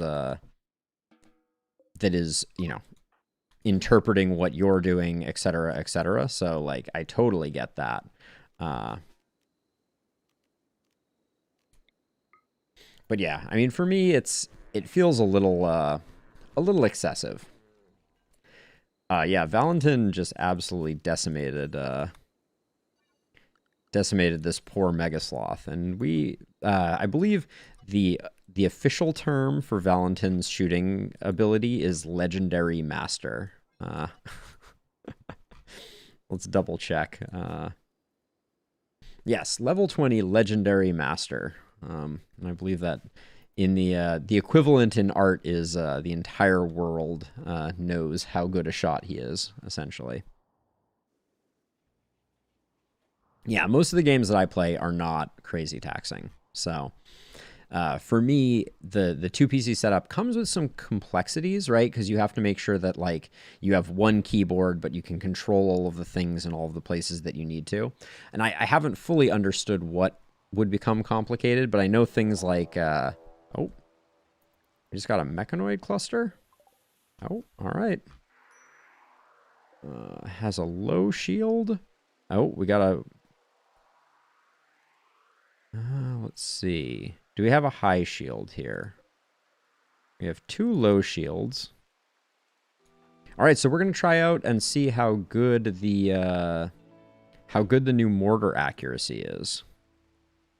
This should be very interesting. Because we have to blow up this, we have to blow up that. So we're gonna aim for the mortar. If we get rid of the mortar, everything else is fine. But I don't see a high shield anywhere. So that's very curious. But Valentin with a 20 shooting skill should be an absolute mortar sniper. But just to be safe, Edie has 18 shooting. Flynn has 18 shooting. So let's get these 2 going too.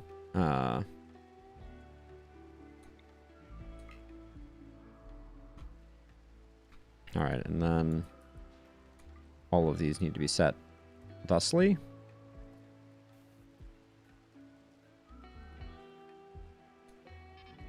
All right, Valentin has taken aim. That doesn't look like it's even in the right direction. Okay, Valentin just shot at the wrong mech cluster. I absolutely am baffled.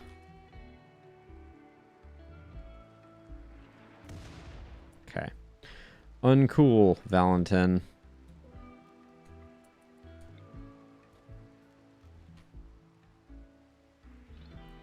I need this one to go away.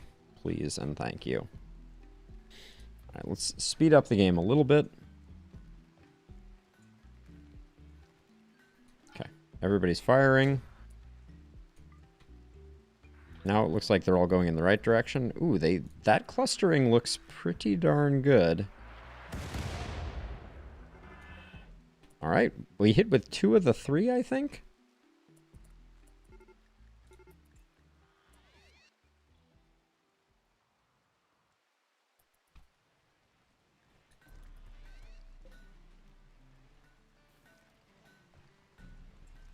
Fire. Let's see if... Oh, shoot. Alright, that's bad. I didn't realize they were coming in.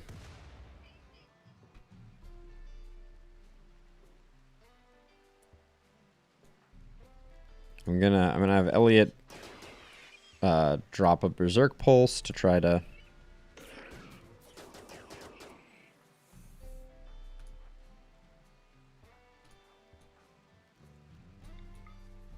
have...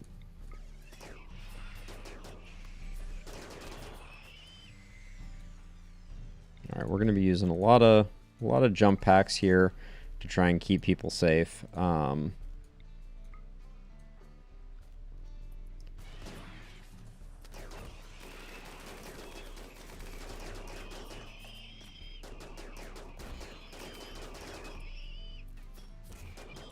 Alright, looks good. Whew, I did not expect them to come in quite so aggressively after we dropped that first bomb on them, but here we are.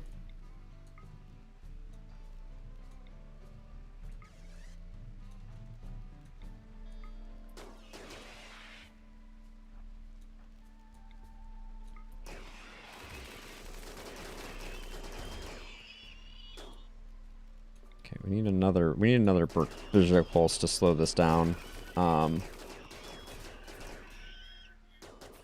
Okay. Looks good now. Yeah, this cluster just came in. Really did not expect that. How much jeopardy are we in with the auto turret? Initiates in 13 days. Okay, we can take care of that. No problem.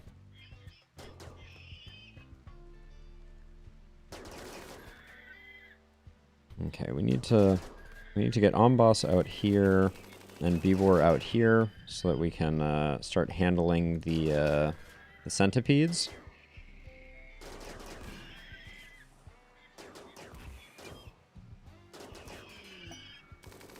Oh my. Wow. We just got a huge friendly raid coming in. Let's skip you to Beavor.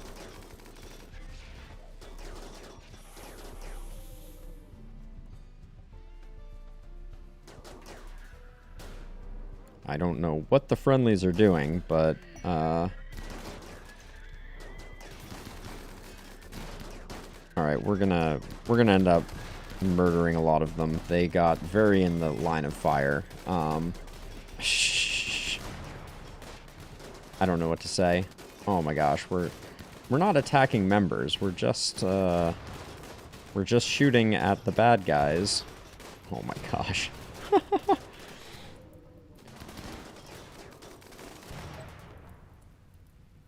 Alright.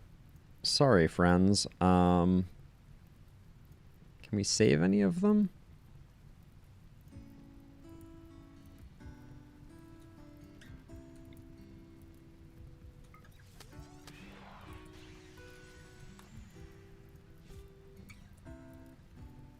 Where's green? Skip this person. No line of sight. Oh, okay. If I move you here... I'm going to try and save this person.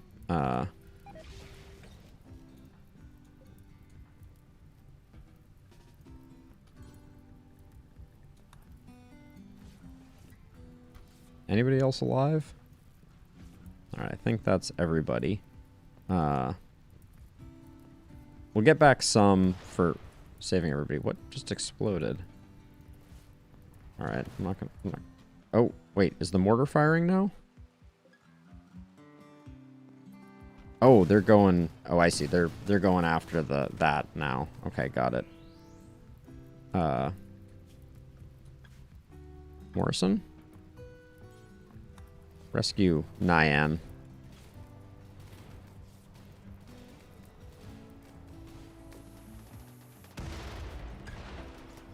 Okay.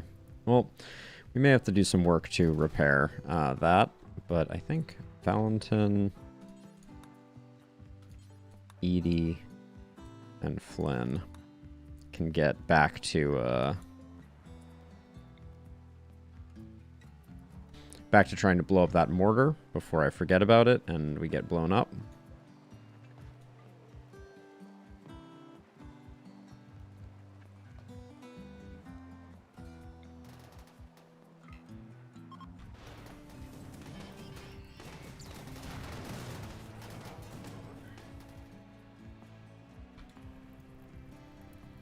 We'll deal with all this in a minute. I bet these are ready to go. Okay, that's a nice cluster right there. Oh my gosh, that's actually extreme. All right, we need one more hit, which I think we will get. Yeah, mortars, huge buff late game.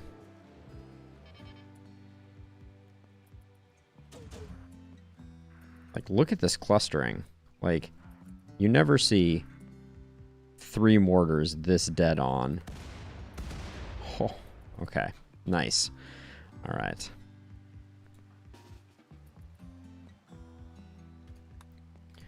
Now, we have a royal under threat quest. Alexios Methio, a dame of the Exodus Empire, is fleeing a troubling political situation and wants to hide out at Turtle Haven for 21 days. We would get 2 raids of 142 Scythers. They will not do any work. They require nice accommodations, but we would get 9 champions. What quality is Chaos Breaker? Excellent. It's not good enough. Legendary Eltex Vest and 6,000 uranium. We could get 4,000 gold out of it. I think we don't do this, though. All right, I think that is the episode for us. Actually, I want to double check that. Yeah, it is. All right. All right, what will happen in the next one here? What is next on the agenda for us? Now that we have dealt with the mech cluster. I'm just going to do that. Definitely had some leakage. Let's allow all of that. And then... Huh? How did Patton die of blood loss? Didn't we treat him? Okay, we didn't even get this person sorted out. Now we are.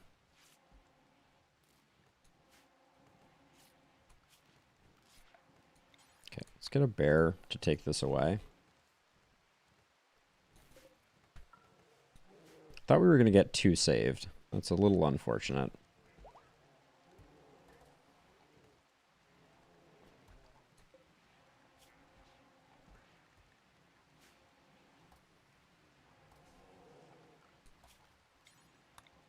There we go. Get the bears no longer zoned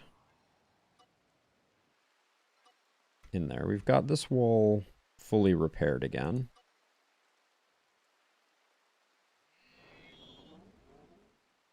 So over here we have constructors that are going to make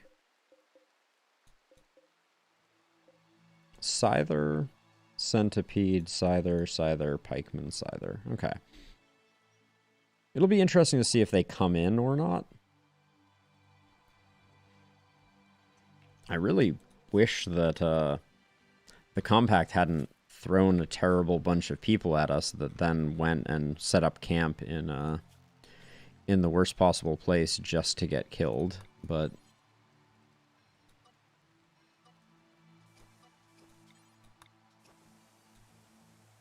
what can you do, right?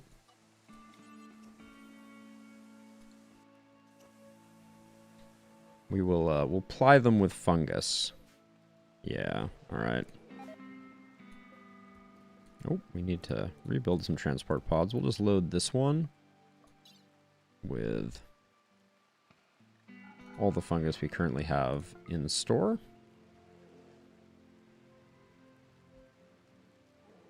Actually, let's cancel the load. Let's load all the fungus. I wish that search would stay.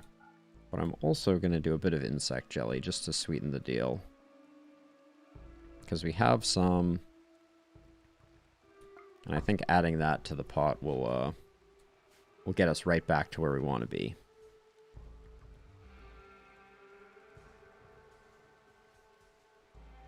Very curious to see if the new ones that spawn here. Oh, Malcolm. We have a new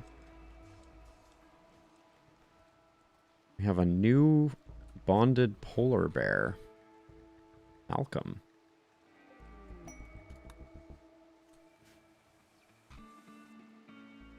Welcome to the polar bear army. I really don't understand why we have these goose egg problems. Refrigerated spoils in 13 days.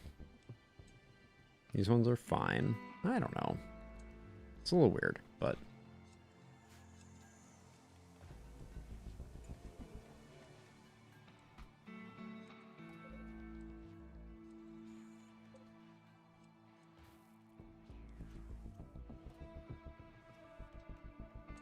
Oh, steroid is an age reversal. Okay, didn't see that one coming. Gonna have Randy do some cooking. We don't really need... We've generated a lot of marble chunks. Those will take a while to process.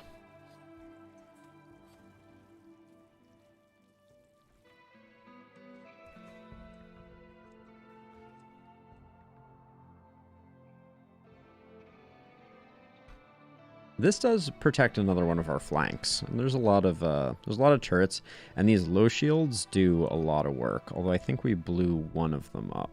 There were 2 low shields here. Yeah, ooh, there they come. Okay.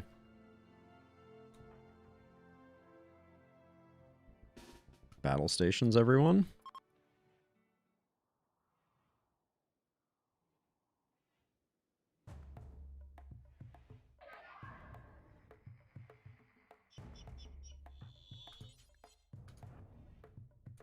Gonna move green here.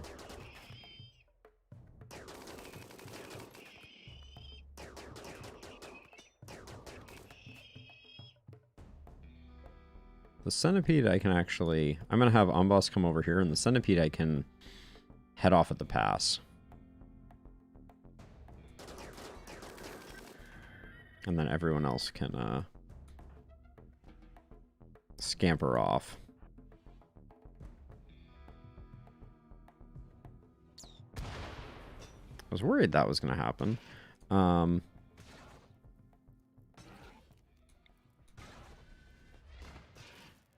Alright, Amboss is not needed.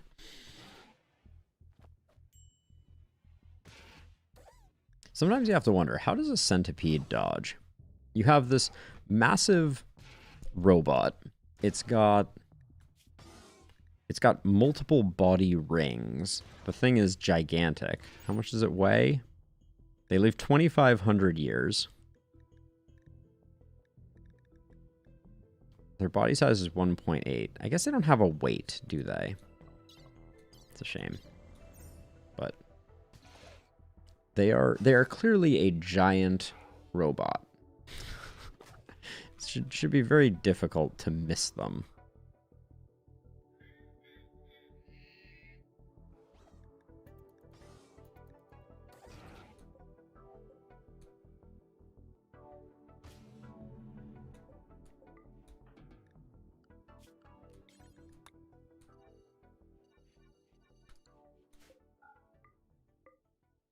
There we go.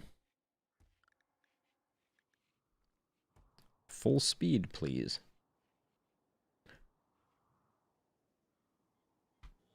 How many more of those are we going to have to do? tempting to blow him up with. Yeah, I'm gonna see how Valentin does at maybe taking some of them out. They're not. I mean, if the baddies stayed there like this crew did, right? You know, protect the mothership. It would be a different story, but as it stands right now, it's just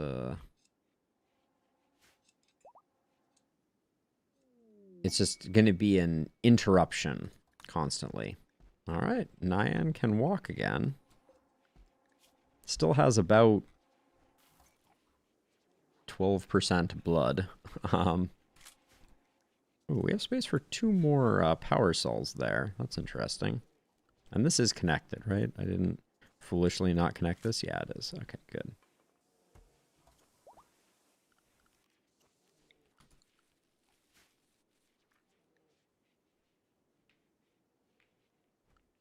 Is this loaded? Did I miss the message for this being loaded? Yep. Looks like I did. Now it was the compact, right? Yep. Plus 83. All right. We have repaired our relationship with them through the universal gift of insect jelly and fungus.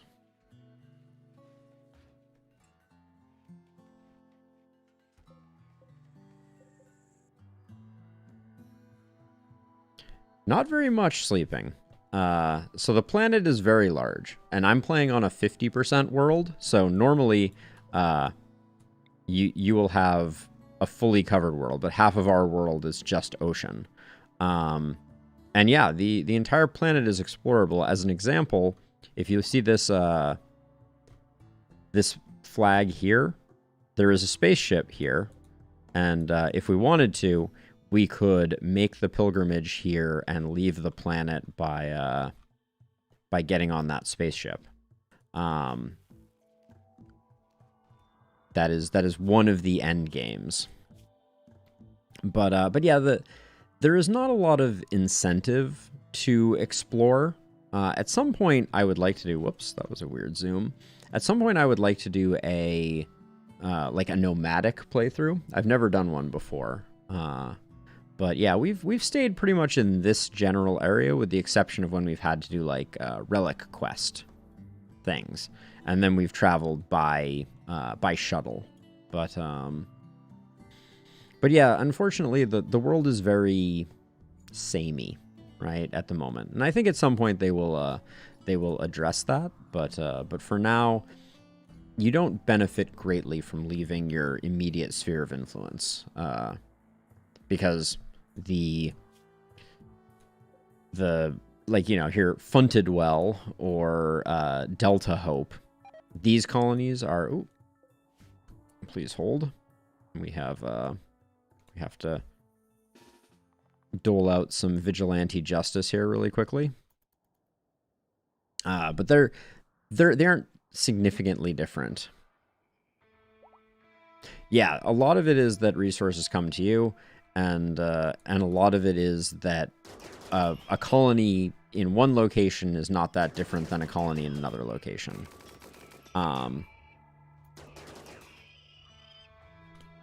You know, there's only so many factions, right? Those are these ones here.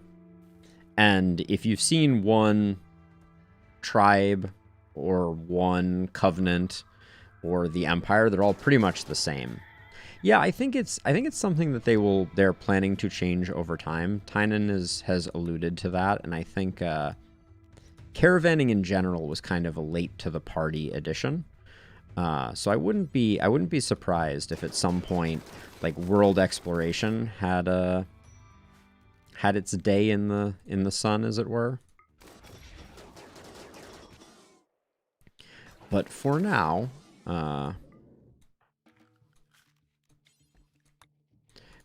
there's not a lot. I've certainly seen people do what are called, like, extinctionist playthroughs, where their goal is to destroy every settlement on the map except for their own.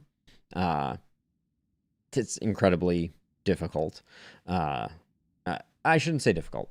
Honestly, like once you get the system down for it, it's not particularly difficult, but it is incredibly time consuming.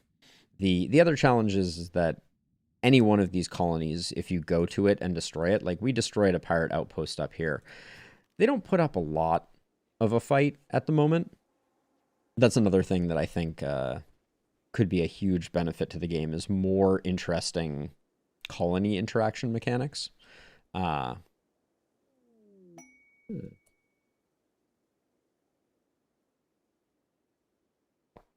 yeah, I mean, at some point it absolutely could. All right, that ambrosia sprout's not going to be useful. And that could be pretty awesome, if we're being honest. In fact, there is, what is the name of the mod? Rim War, I believe, is the name of the mod. And it literally adds somewhere between Civ and Risk to a certain extent, right? Like you have the ability to have additional colonies, they pay taxes, they contribute militia members, you can deploy. Let's see, who gets zonked here? There we go. Sorry, Kenta.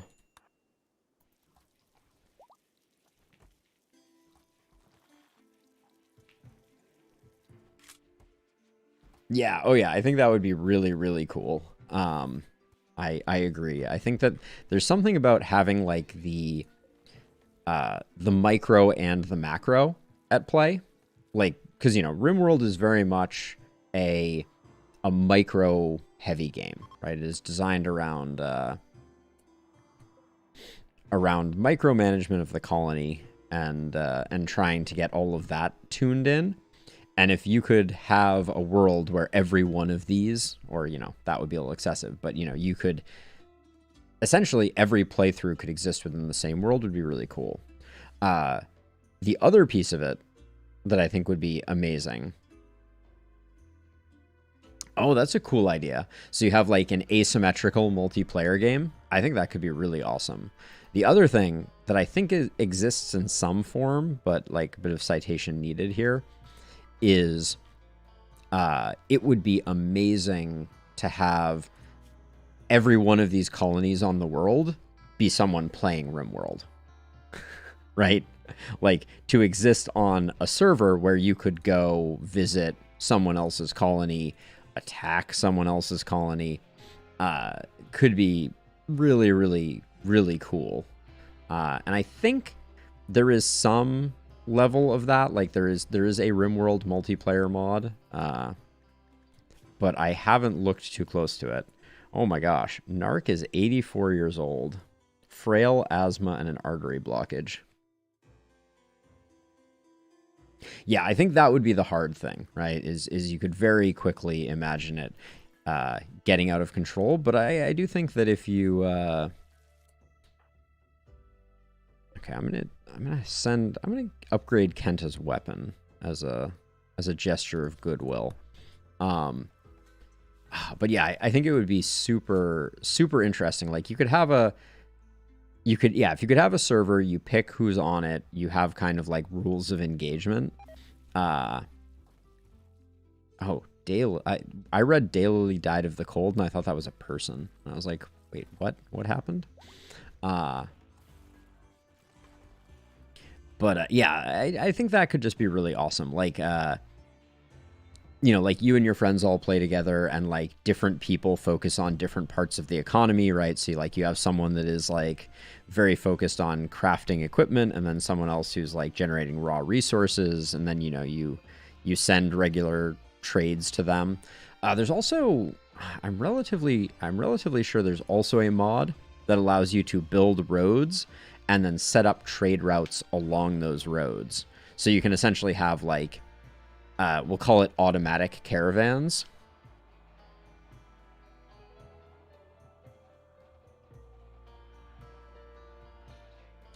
Oh yeah, that would make a lot of sense too. To have kind of like a... Like, some of these games do like, you know, you have a dungeon and then like other people can raid it, but like there's like a asynchronous version of it or something like that. It would also be interesting to have like a... Oh, they're going to have a bad time. All right. Is this all just going to get destroyed? Yeah. The reinforced barrels are the only things that are at all interesting. Now I have to wake up my whole colony to deal with this. This is why those are annoying. Why the assemblers are annoying. I'm just going to move Amboss over here. Why is this Scyther punching my wall? Dear Scyther, please leave my wall alone. This is why I make the walls too thick. Because sometimes you will have random enemies that just decide that it would be hilarious to punch a random wall. And ain't nobody got time for that. And that Scyther will fight that wall until the wall is dead. At which point it will start behaving like a normal Scyther. There it goes. Let's, uh-oh, where's Elliot? Skip you here. There we go.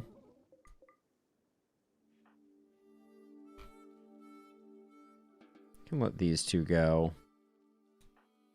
Probably these ones go as well. I'm just gonna have... Wow, that Scyther went down fast. The Scyther's artificial brain was annihilated by Valentin's charge shot. To no one's surprise, it was Valentin insta-gibbing Scythers. Old news.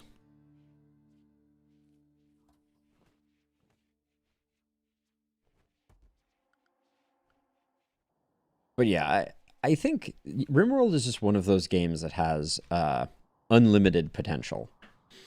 Now, the other fun fact about RimWorld sleeping that you might get a kick out of is the first two expansions have been identical to the first two letters of RimWorld. So R was the royalty expansion, and then I was the ideology expansion.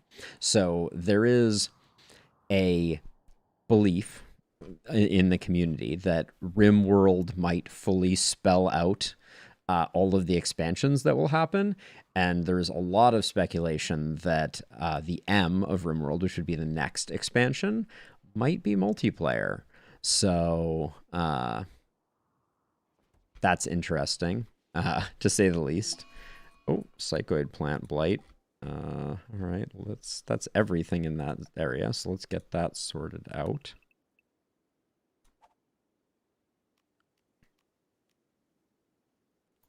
That's going to spread to other things, so we need to get it done soon.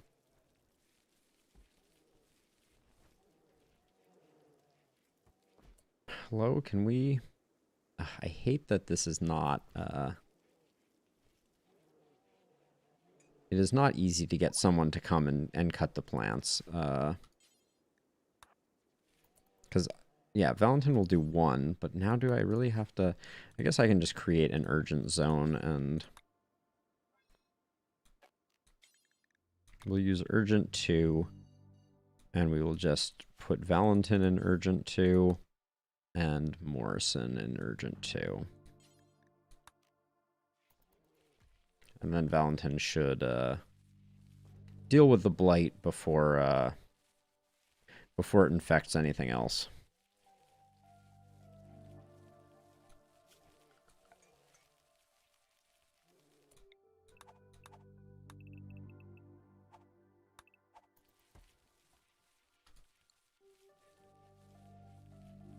Why are they recutting this?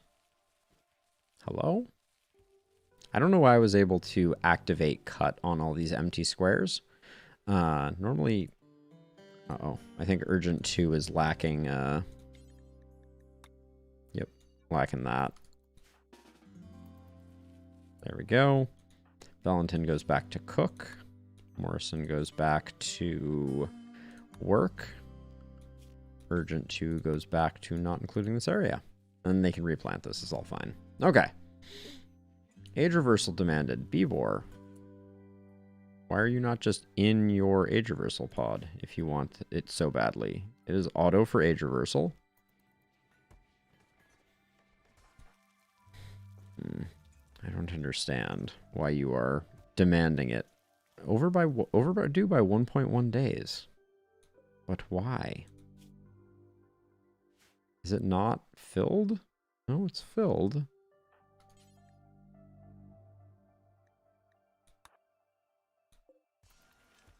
I think she was able to go in. I'm not sure what's going on with that.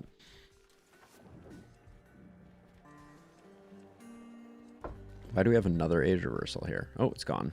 It was just lingering.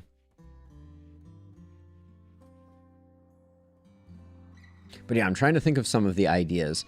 Oh no. Lolita!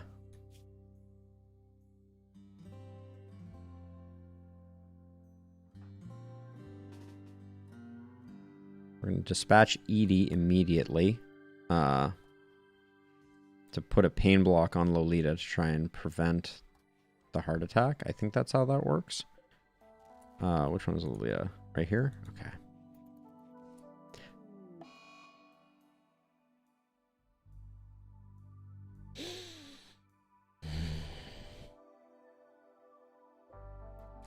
Lolita was 23 years old.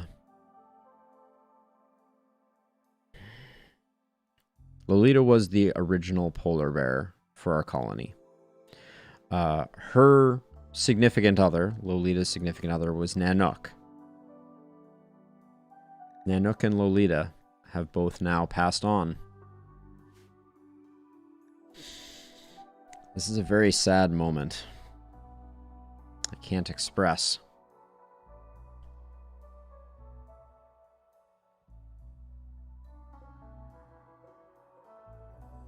Do we bring back Lolita? We have... We don't have a great way to keep her alive, but... I mean... We have 5 Resmec serum. Not today, Lolita. Not today.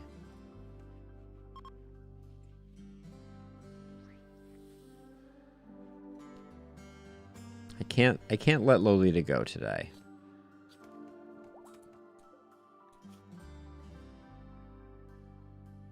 Welcome back, Lolita. I guess next time Lolita has a heart attack, we're gonna have to do better. Now,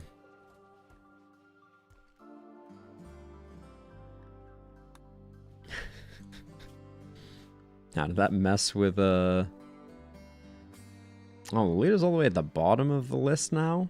Yeah, Lolita is 10 years older than the next closest bear. That's impressive, to say the least. No,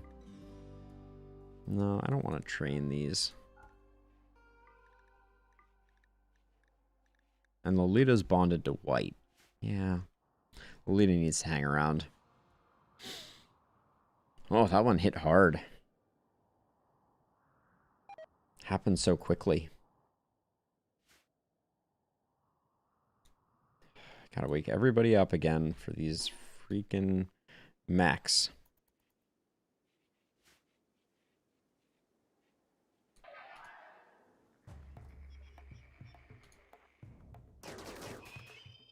It's not like they pose any significant threat. They're just annoying. All right, we'll be able to get this one done pretty quickly. I can catch the centipede early on.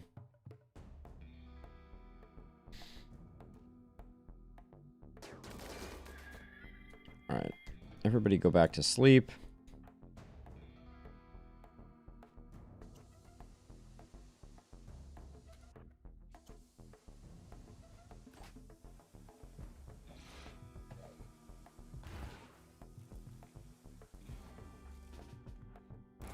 I'm gonna have Flynn help out here a little bit.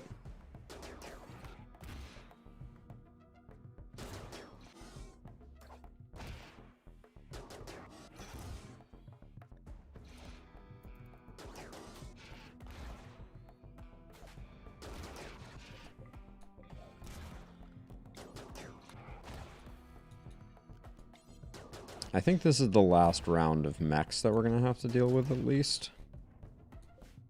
Yep, shut down, shut down, shut down, shut down. Good. All right. So everybody can take it easy now.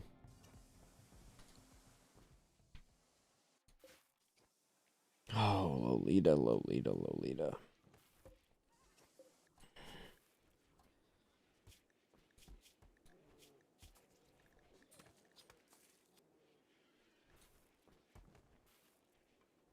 So many great granddaughters in our midst. Emma, Gussie. Wait, granddaughter and great granddaughter of Selmy was their great granddaughter, and I'm gonna have to wait. Flicker was daughter, great granddaughter. I'm a little confused on the nomenclature, as I don't think you can be someone's granddaughter and great granddaughter, but all right, we made all the sculptures we were supposed to make, so let's make more.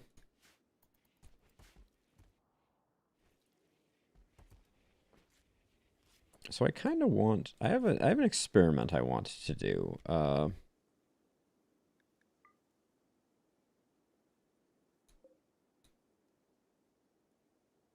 Oh, is there no prestige locust armor?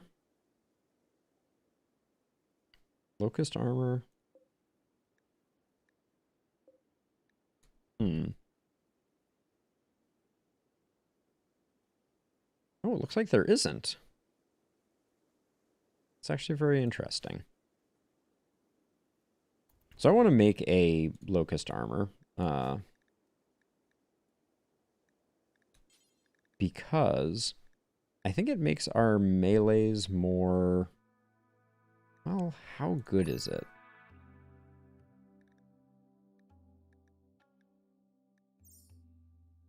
It makes our melees a lot more maneuverable. So then we have two options, right? We can send them in to intercept one. Well, the only way we're going to find out is to make one, right? So we need to make one. We must learn the secrets. Let's have someone with over 12 crafting skill make it. And we'll just see what it looks like. So for context, Locust Armor is useful because it allows for like a single jump pack. And obviously we need shield belts on Amboss and Bibor, but the jump pack, I think it's a single use, but the single use jump pack can make them highly maneuverable and able to close the gap with dangerous folks very easily. So that's the concept there.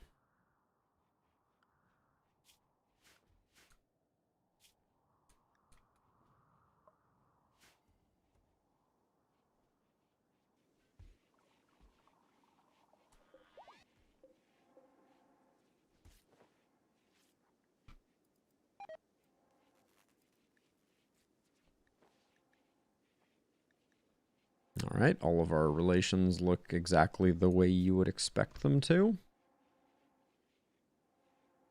We could do more terrible things to this tribe just to really get them solidified in hating us. We could also let one of these two become hated. Like the Huai are not that useful to us. But it's good to have 3 trade caravans that we can call in. That's the primary benefit.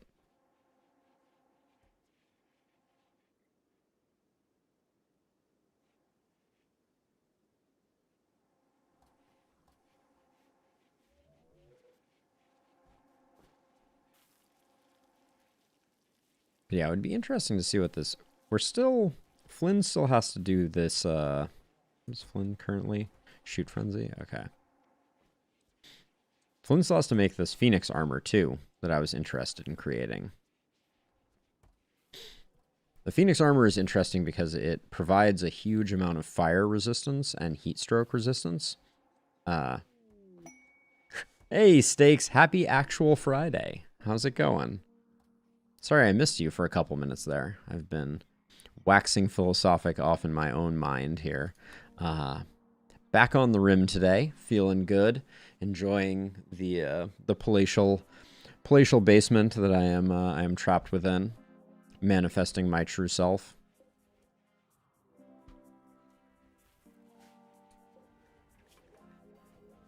So very bad news, Stakes.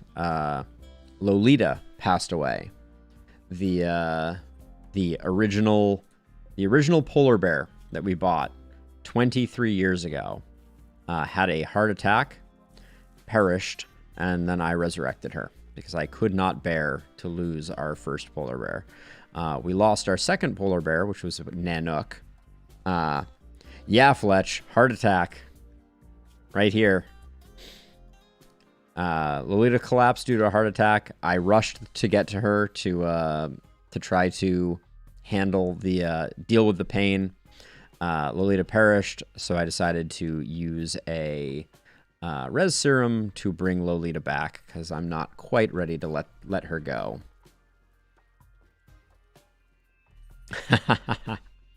I never had any doubt. I think that's a great idea. Crack one open, pour one out, Stakes.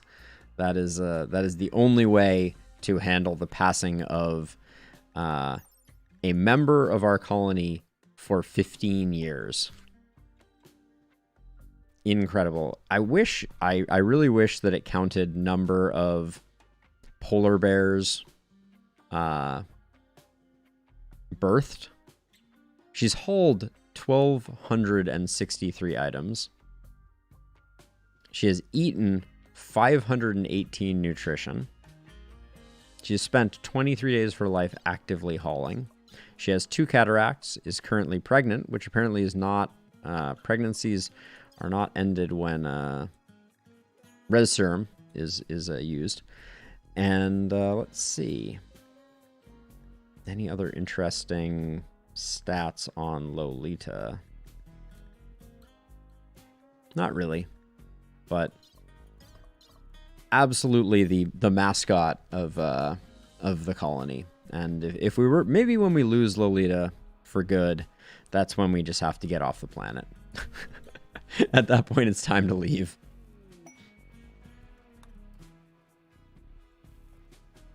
But for now, Lolita is okay. And other than being surrounded in a bit of vomit, is doing all right.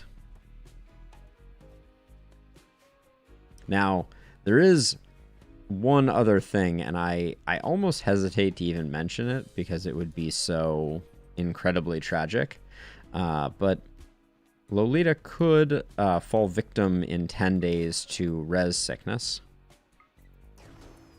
which we would not be able to do anything about, and at that point we would have to put Lolita down. So let's hope it doesn't come to that, certainly. But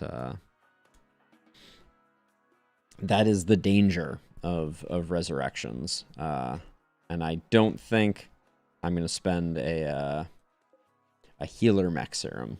We had 5 res mech serums, so I was like, I think we can spend one on Lolita, but spending a healer serum would be a little rough, given that we don't have the ability to reverse Lolita's age. And oh, Lolita's back up and operational. Where are you, Lolita? There you are. Hauling fungus right off the bat. Incredible. Lolita doesn't even miss a beat. Just immediately cruising.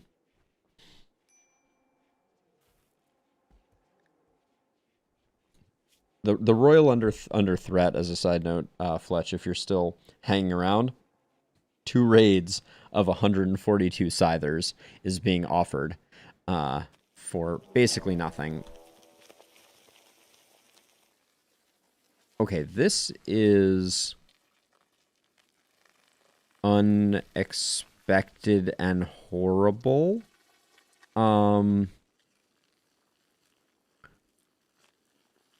Oh my goodness. What do we even do? Oh no. All right, this is going to be insanely bad. All right, buckle up, everyone. This is the extreme bad edition. Our storeroom is currently being infested, which I don't even know where is the. It must have keyed in on one of these spaces. Very unlucky roll. All right, so animals. All to animals.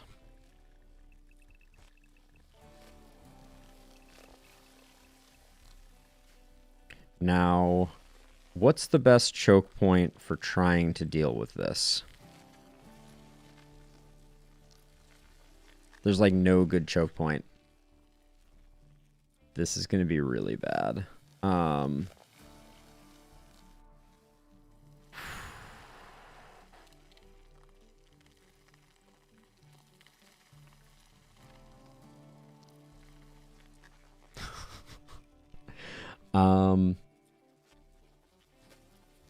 I think we go out this way, and then we come around this way, and we fight at this choke point. But like, we're gonna have polar bears getting mixed up with all kinds of badness. Probably gonna lose a lot of our luciferium supply. We're gonna lose a lot of bionics.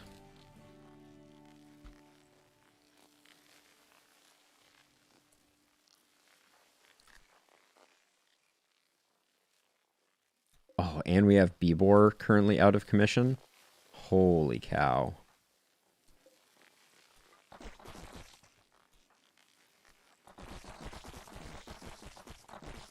Oh my god. This is so bad.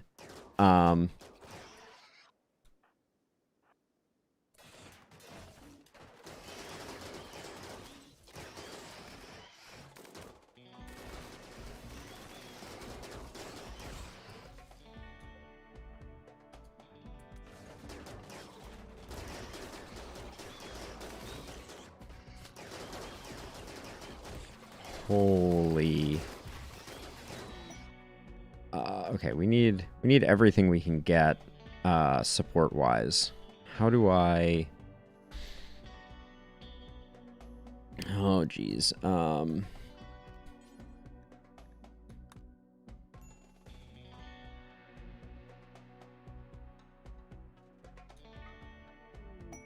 that's Cataphract Squad. Janissary Squad.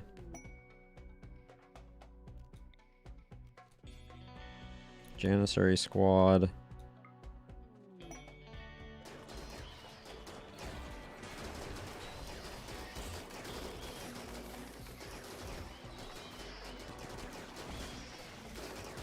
That may have been a mistake. Yeah, it looks like we're gonna... Who just died? No one, none of ours. Okay.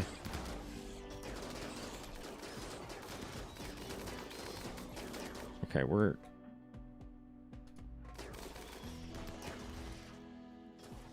we need to back up here because we've lost containment. Holy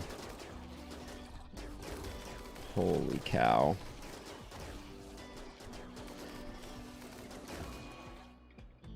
Okay, we lost a polar bear. Okay, the cryo sleep casket's going down. We need to get...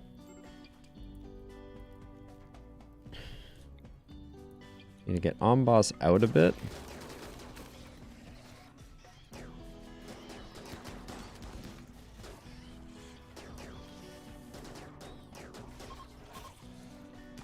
The Imperials are all fleeing, which is not great.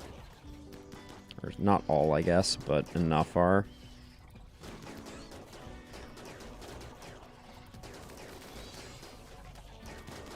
Oh my god, Steroid. I forgot Steroid is not usually drafted. Oh,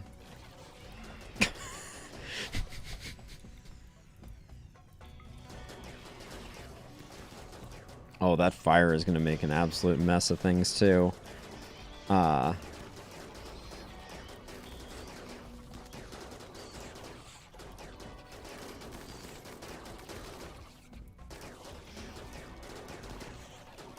We're just gonna have to face tank a bit here. I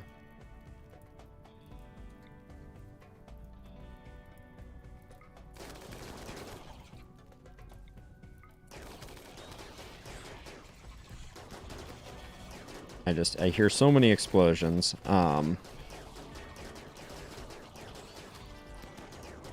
What an absolute disaster.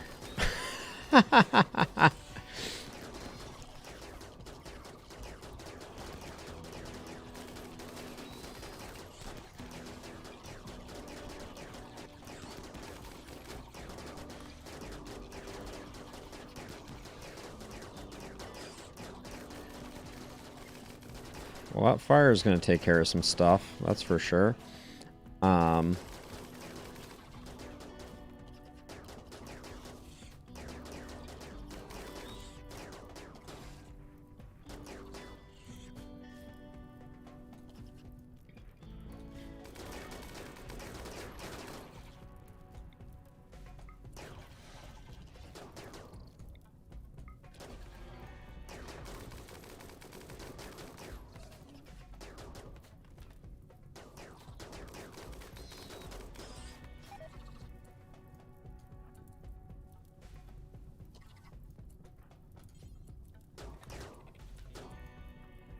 Can I even... I don't even know if I can hold back this fire. But I'm going to try.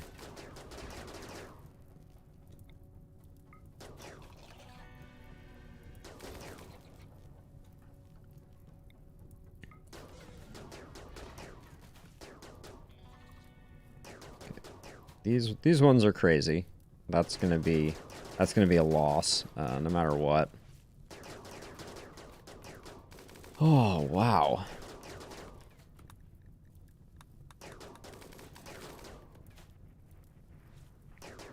Okay, can we take some people, get them up here, and get this room cleared out before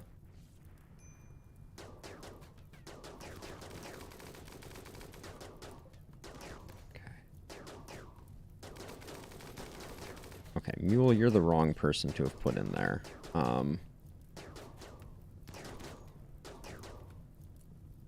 Okay, can someone please get this hay extinguished for the love of... The line of sight here is really messing with us pretty good.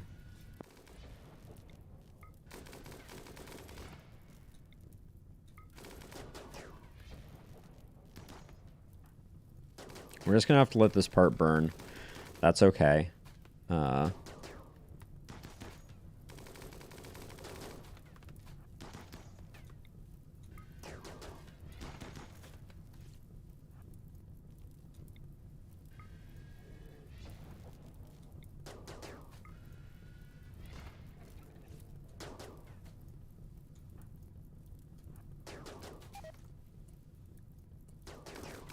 Alright, this is all cleared out.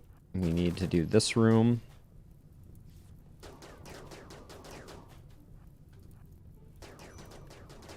We didn't lose much down here, for being honest.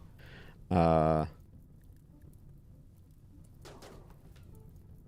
we do need to keep the fire from spreading to our Devil Strand supply.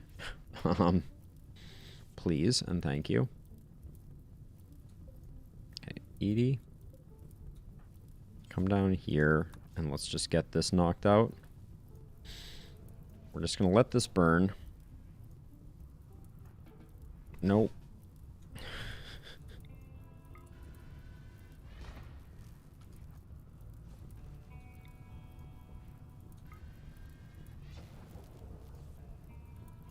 I'm going to let most of the fire burn, but...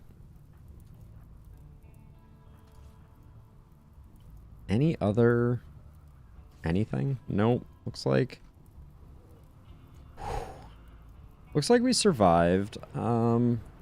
Let's look at our wealth chart for a second. See how... it increased. Oh, jeez.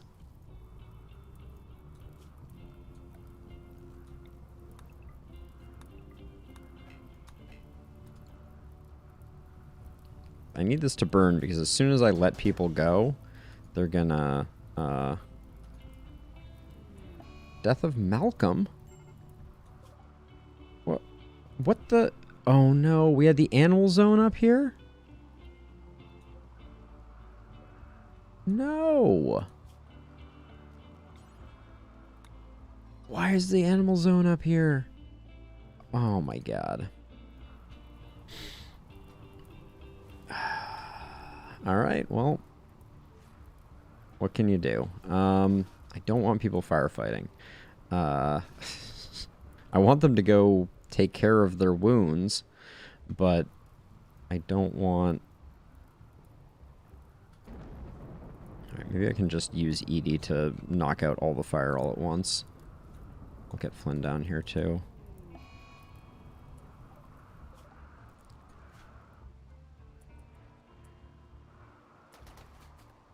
We lost a bunch of polar bears to that stupid animal zoning.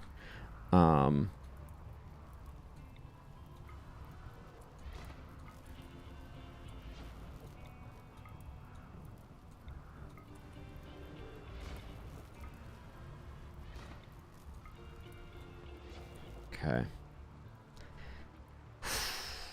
Well then. A lot of cleanup, a lot of rebuilding that needs to be done. Oh, come on. Okay, this is insane. Animals. Everybody gets to be bears. If you change a zone, any animals that are queued up will still go there. So you probably had a bunch of animals that were on their way.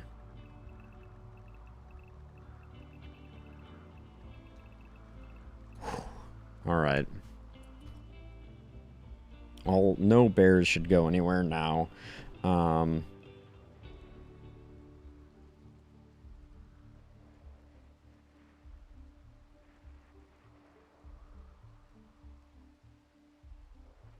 Oh, Robbie. Whoa, this sounds like a lot of action. Well, we're gonna be cleaning up in the next episode, so give me a moment here. Alright, we survived the infestation, just barely. It was, harrowing, to say the least. But here we are. It's time to clean up after a tragically positioned infestation.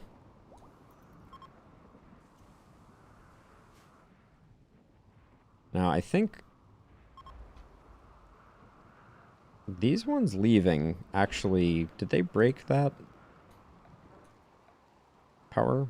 Nope, the power is still good. That's good. Pilgrims arrived, they will do their thing.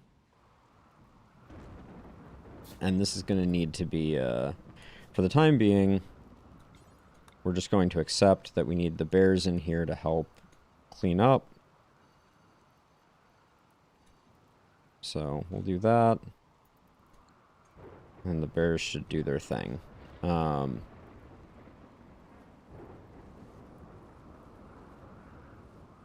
Edie, what are you up to? Something still on fire over here? Alright, that's not a big deal. Okay. Boss. Take some Yayo. Randy. Take some Yayo. Elliot. Take some Yayo.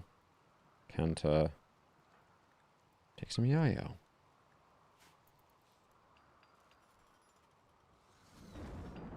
And now we will rebuild things. Ugh, although, rather frustratingly, I'm going to cancel this. We don't need this, but rather frustratingly, this is not, we've lost the blueprints for that. Oh,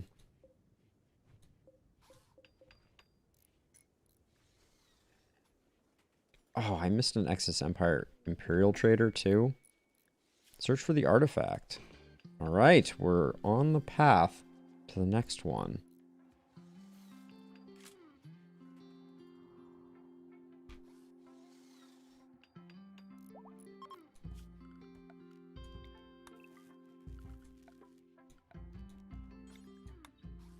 All right, to help things get sorted out, the bears have been dispatched and should be moving insect corpses to here ASAP, please, bears.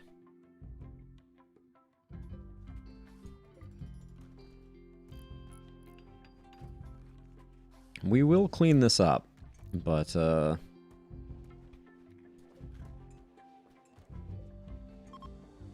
it's gonna take a while.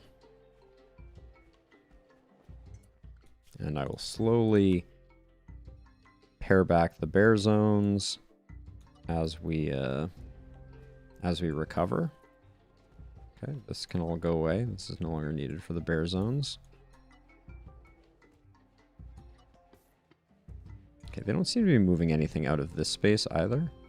So I'm gonna get them out of there so we don't add animal filth to the list of things that's going on. So Robbie, are you okay? Sounds like it was a pretty crazy something that happened there. With the police involved, among other things. That's a lot of action.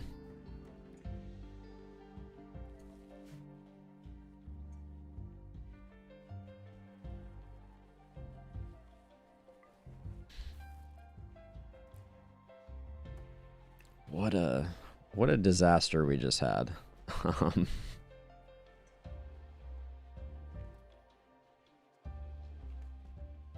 The more of these we get frozen, the better off we are. Oh, I should also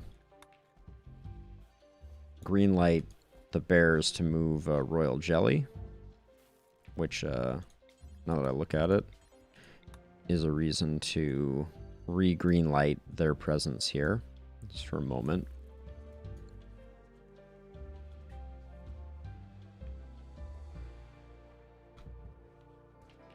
Flynn, what are you up to? Build the cooler for me, please, Flynn. Alright, it looks like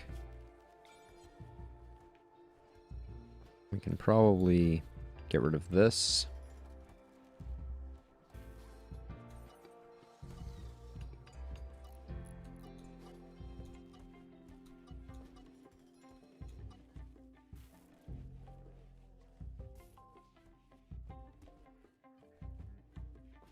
Oh my gosh, Robbie. That sounds really bad. I hope they recognize that she's not totally well. That sounds not good though, for sure. All right, we got all this going on. Randy. So I don't know what this but Bill's this previously had, unfortunately. So we're gonna have to figure that out at some point.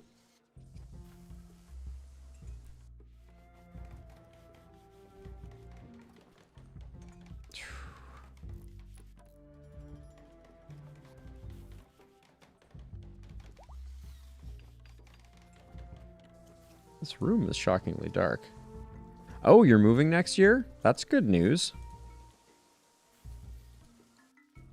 Is where you're gonna end up already decided, or is that just something you're planning to do? What just happened? Slowed down time. What the what?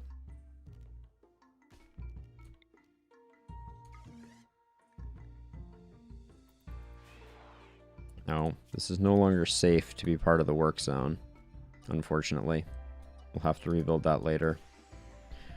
Okay. A lot of things going wrong all at once here.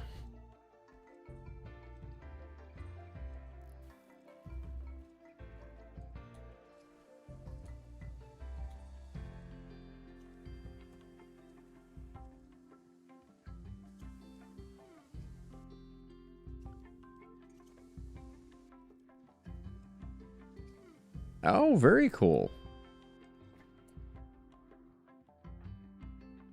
Is this still in range? Are you serious?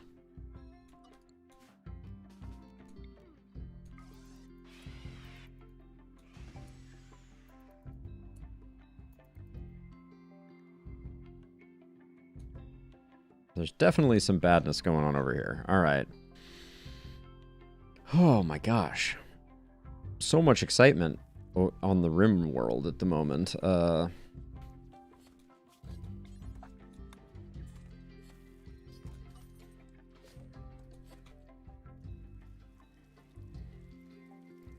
And we have just an insane amount of cleaning to do. To the point where I think Kenta is going to get put temporarily on cleaning duty. Sorry, Kenta. But there is a staggering amount of disgustingness afoot here. So we lost a bonded animal. Who was it bonded with? Randy. Oh my gosh. Go consume a meal, my dude.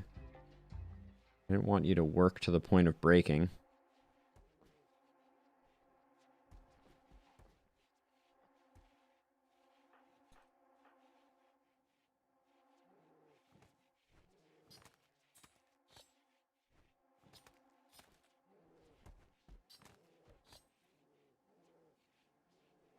Still have a lot of insect corpses laying around. Most of the stuff didn't even take much damage. It's kind of impressive. Ooh, we shouldn't have a frag grenade in here, though. That could have blown up in our proverbial faces.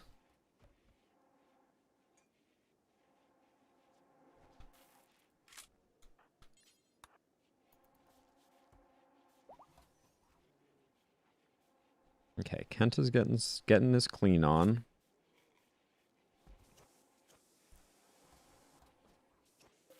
Boss, where are you? You're just sleeping? Hmm.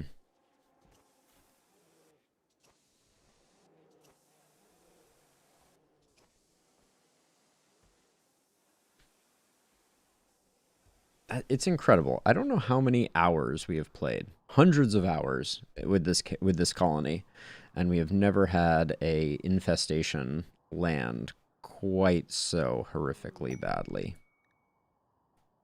Compensated conflict. 3 groups of pirates from the Devil Outlaws have been harassing his caravan. Petros asked you to send them a challenge message attracting them. 1 boss, some grenadiers. We would get an excellent Persona Mono Sword with Kill Sorrow. Psi Meditative? That doesn't look very good. Might be good because we have 2 mech clusters that they would likely kill themselves on. But we've had that infestation. I just want to get things stabilized a little bit. Okay, it's really bothering me that this room is so filthy. So I would like, hopefully Boss will just stay there. It's going to take forever to clean up this room. If we're being honest. And then Kenta. Clean up the blood of Kenta, please. Get the important rooms cleaned.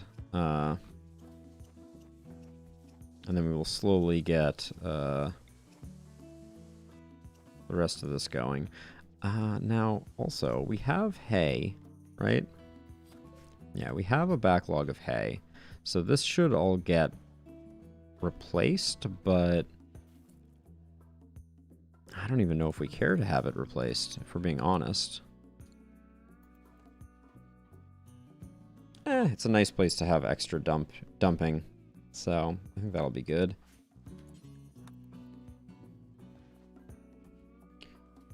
Everything looks relatively clean. Oh, seeing this room not be a disaster is really quite nice.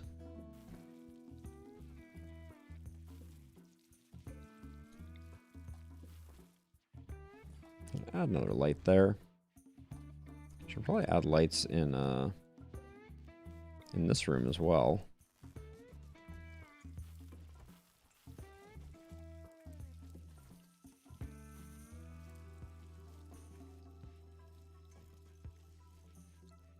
And this standing lamp actually should probably just go away. What is this?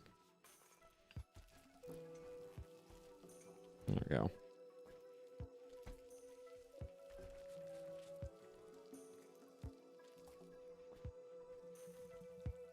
Still a lot of debris here, but looks like we've recovered relatively well. Kind of feel like we should do a Gulliver's Travels. See if we can make everybody a little happier, since we just had a pretty nasty disaster there.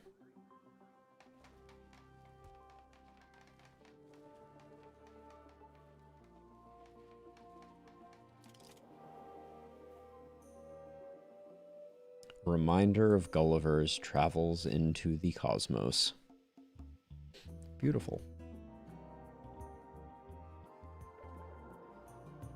It was terrible.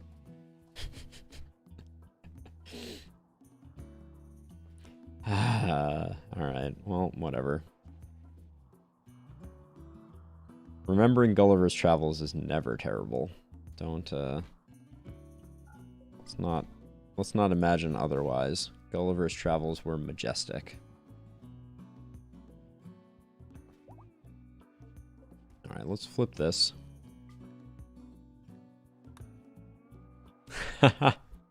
So, are you sleeping? Are you familiar with the story of Gulliver's Travels in the context of this RimWorld world? Because I can give you the short version and fill you in on how that ritual ended up being named Gulliver's Travels. There's a bit of lore. Okay, so we had a quest. A royal emissary from the Empire had a favorite goose whose name was Gulliver, and he asked us to protect Gulliver for 5 days. So we did. We protected Gulliver, and then Gulliver was kind of like renamed. So we liked Gulliver so much, after we sent Gulliver back to their owner, we created this goose farm and put Gulliver in here. So it was one male goose named Gulliver and a bunch of female geese. And then Gulliver begot many, many, many goose children. And eventually we built the spaceship that you use to win the game and leave the world. But rather than putting our colonists into the spaceship, we put Gulliver singularly into the spaceship. We launched Gulliver into space with a sentient AI at the helm to fly to a faraway world. And we replaced Gulliver with Gulliver 2, who is right here. Gulliver II is a direct descendant of the original Gulliver, who was a direct descendant, or the original Gulliver begot Gulliver, his own namesake. We'll call them Gulliver Jr., for lack of a better. And then Gulliver II is now carrying on the goose colony. And when we did that, we also renamed the ritual of sending sky lanterns into the sky as Gulliver's Travels, in memory of the rather heroic multi-day ordeal of launching a ship. Man, we lost 4 polar bears. Yes, very similar. I guess we only lost 1 named polar bear, so we got that going for us. Yeah, absolutely. So in order to do that, you need to build all of the ship components. You need to build 3 engines, a reactor, a computer core, a cryosleep casket for each person that is leaving, a sensor cluster, and then structural beams. So you actually build it. We built it right here. And then you start it. It takes 12 days? 12 days. And during those 12 days, you are besieged at a breakneck pace. So if we actually look at the history, last 300 days maybe, this right here is when we launched Gulliver into space. So you can see the raids happen at an insane speed. You basically don't have any time to react. You have to kind of be like constantly repairing your walls, your defenses, getting everything set up, and then repeating, and ideally not taking a lot of damage. So we sent Gulliver to space, and then obviously things have settled down since then. But this world has been around for a lot of raids at this point.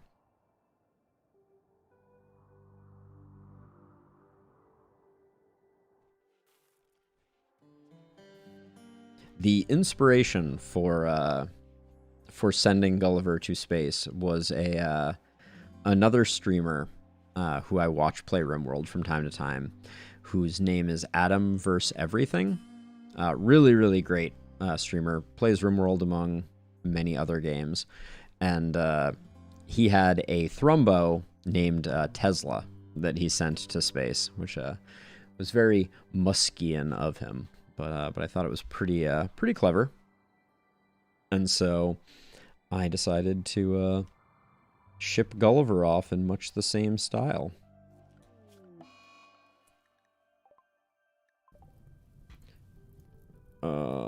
That's a really inconvenient place to have a fire, and a really inconvenient time to have a fire.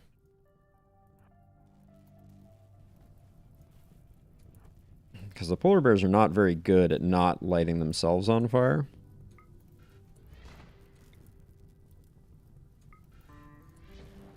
I don't think I'm gonna have enough psi focus to get this stopped, so I need someone else to come in. Yep. Ah, jeez.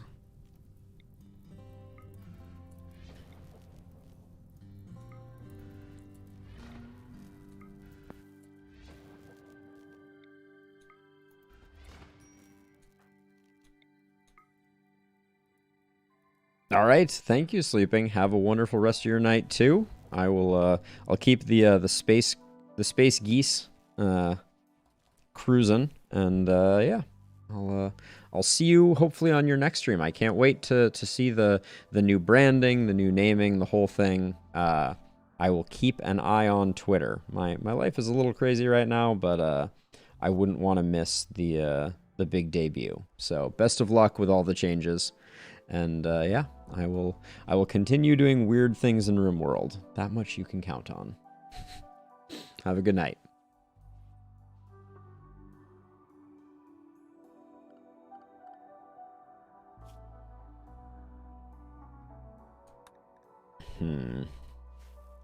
Would not describe our luck as particularly good on this particular evening.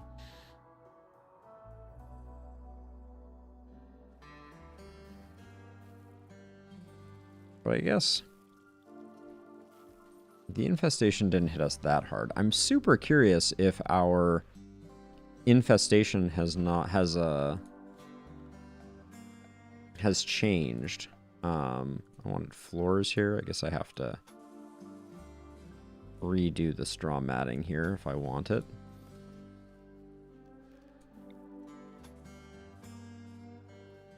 Oh, I see. I had straw matting here too. Okay. There we go. I don't know what these two are doing. So do they have to clean it up before they can put straw matting down on it? That's an interesting wrinkle. Alright, well, this is why we keep the hay around, to rebuild after fires. Now that's some insect meat.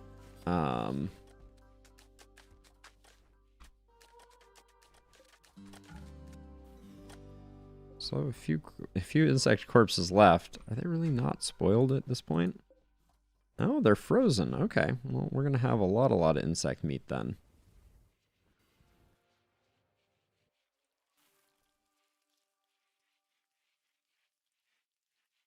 Elliot is currently in the juice.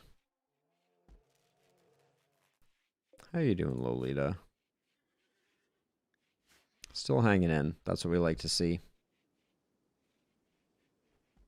I'd like to get this area clean.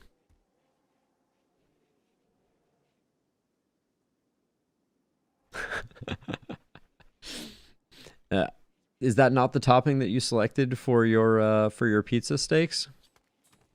You have a different preference? Too good for insect meat pizza? Sounds pretty tempting to me. That and fungus, right?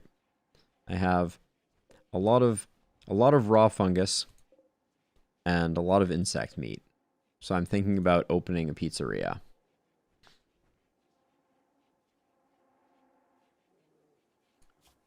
Now, is there a reason that we're not cleaning this part up? I guess we're just taking our sweet time with it, but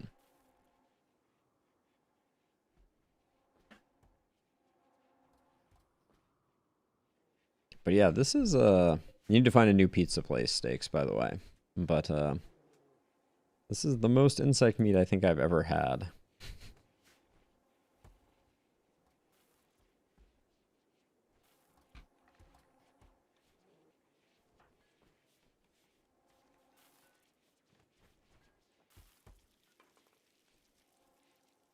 You need to branch out, expand your horizons, Steaks. Oh, high female psychic drone. Wow, we're getting hammered at the moment. All right, well, drugs and tinfoil hats will carry us through this one, as is per usual.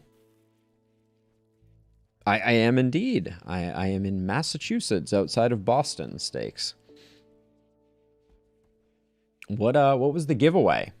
Was it something in my background? Do I have like is there a cup of clam chowder just over my right-hand shoulder or something of that nature? Belying my my location.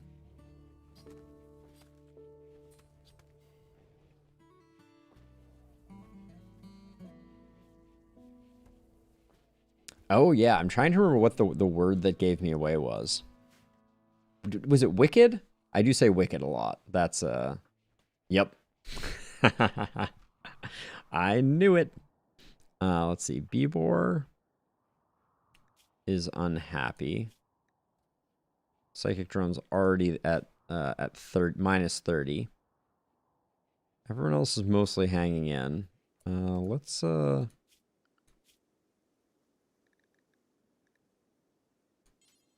put Elliot on lavish. Bebor on lavish. Bangs on lavish. All right. That should boost things up a little bit.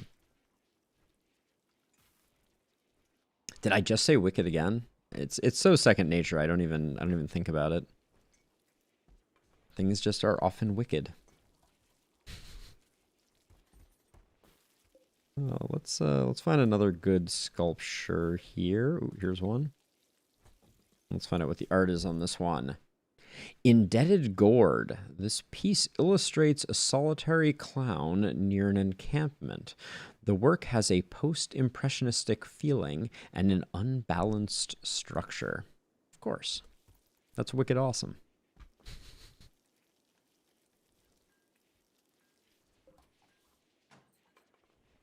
We'll install this one also. Oops.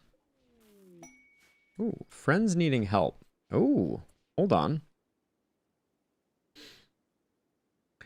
Peter Pete Marshall, prime archotechnist of the Hawaii, recently rescued 2 outlanders from an enemy jail. He wants you to guard them at Turtle Haven until he can send a shuttle in 11 days.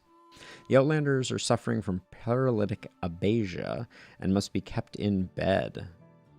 Yeah, we'll definitely do this.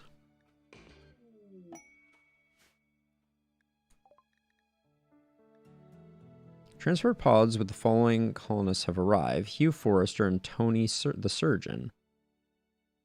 Tony is the father of Kenta. Whoa. Uh-oh. Wait, where did they land? Oh, wait, maybe they haven't landed yet. Okay. Whew. I was very concerned there. Rescue and rescue. Okay.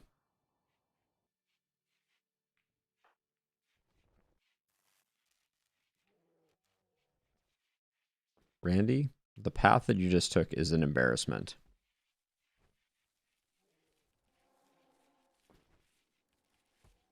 Oh yeah, Fletch. Let's take a look at this was it Tony? Was that the one that was Yep. Tony is the father of Kenta. Let's see what Kenta's father looks like. Okay, so Tony's actually pretty good.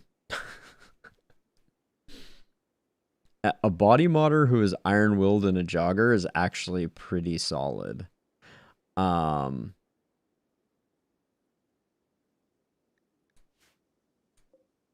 hmm. I wanted another melee. I know. It's very tempting.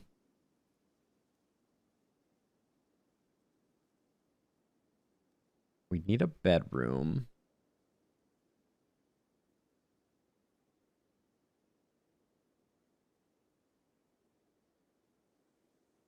And they have paralytic abasia.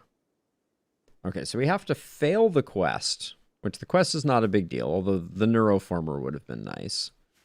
This is basically a free quest. Let's take a look at Hugh while we're at it, too. Staggeringly ugly super immune. But like Body Modder, Iron-Willed, and Jogger is a pretty awesome combination for us. Can we talk about the fact that Kenta's father grew up a pickpocket and then became a criminal surgeon? So Stakes, there are floor coverings like bearskin rugs, unfortunately not exactly like bearskin rugs. Criminal surgeon. Being near many injured fellow criminals, Tony took it upon himself to work on them. Although many people died, he did get better at using knives. Yep, so that's plus medical plus melee. He has a burning passion for melee. He could become the wielder of the stack trace.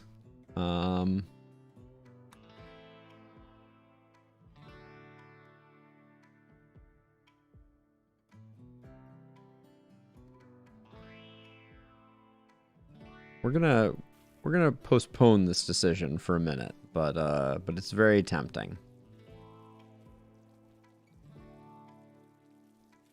How incredibly curious. Where do we put a bedroom?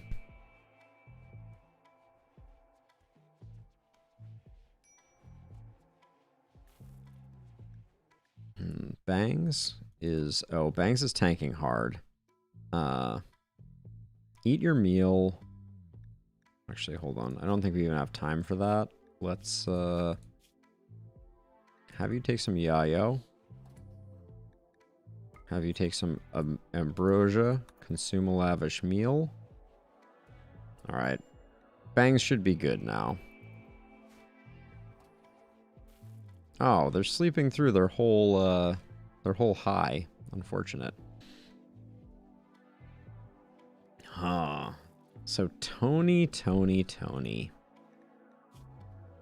Iron-Willed is really good. Jogger is very strong.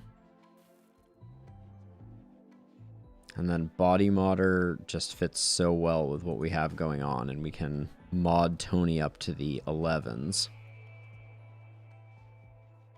And then we would have our third meleeer. Oh boy.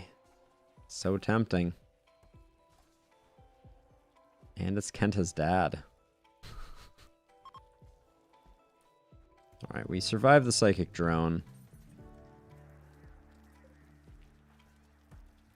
Oh, wait. Now... unfortunately... So this is very strange. So Kenta has a tribal, and has a natural focus. Kenta's father does not. So we wouldn't have an easy time converting Kenta's father into royalty. We would have to do it the hard way. Let's not say that we can't.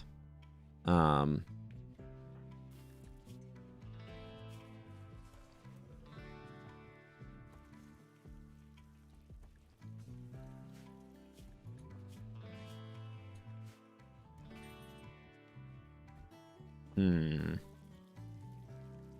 we really need another bedroom location.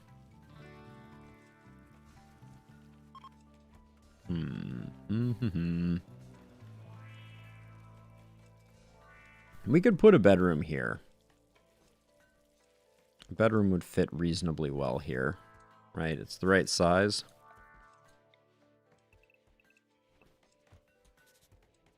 This door is kind of in a funny place, though.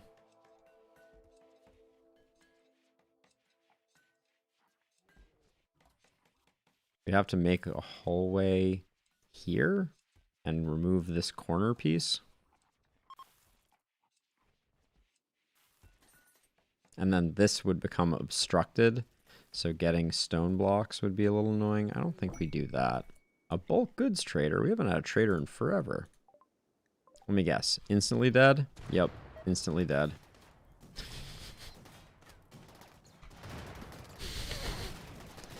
Good job, team. You really nailed it. Some of your finest work. Nora's the last one standing. Wow. That's a lot of stuff. A camel hide lady's hat. It's the only thing I've ever wanted. If that were true, I could just make one. We could probably put one here somewhat easily.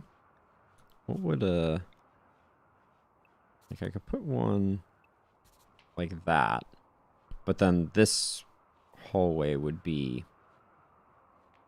a little busted up, so we'd have to leave this to be a wall and then maybe do that. That eats into a lot of our space. I like having this space for things.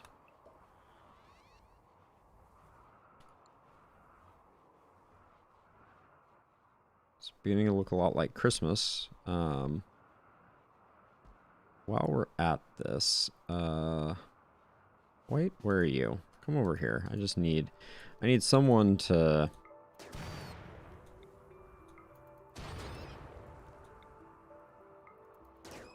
illuminate the incredible collection that we have created of animals. Reminds me of Futurama. Incidentally, this will kill all the animals. Good old Farnsworth. Okay.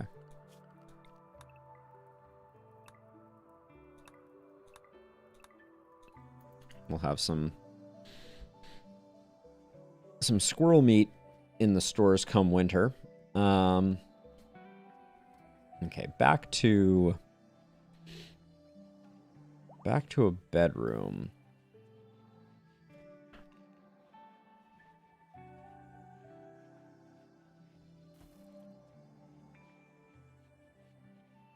This area here could potentially turn into one as well.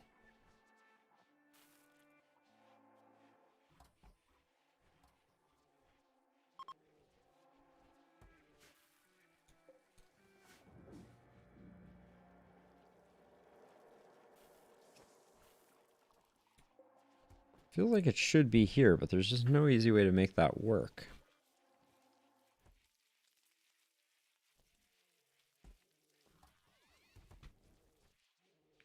If Green and Elliot would start dating, then we wouldn't have a problem. Oh, Green and Elliot are synchronized on age reversal.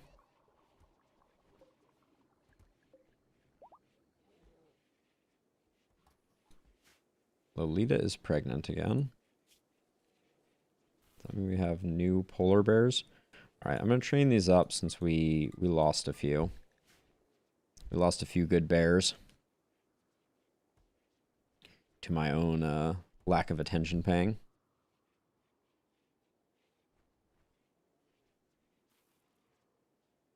Okay, so where to now? We have a lot of garbage rotting over here, nothing particularly interesting. Oh, thrumbos have arrived.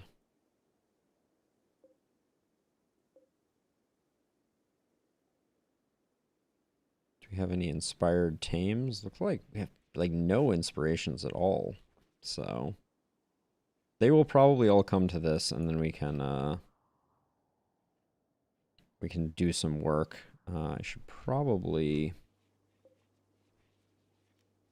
delete this temporarily after they get in here, because they will eat us out of house and home. Okay, we're gonna get White and Valentin. I don't know why they're both like that, but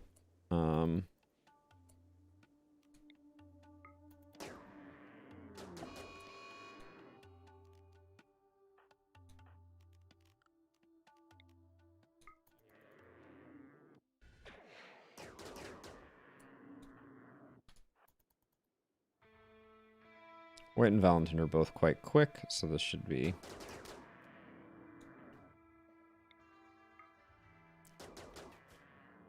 Okay, is this thing gonna die? 6 hours? Yeah. Alright.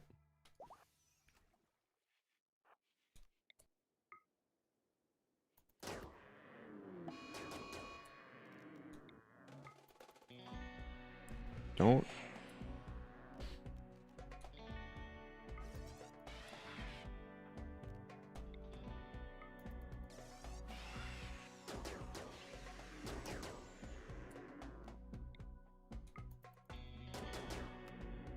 Alright. We're making quick work of these thrombos.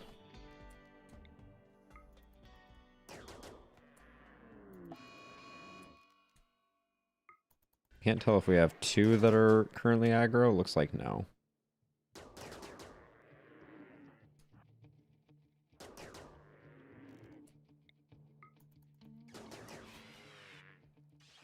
Valentin is just not messing around.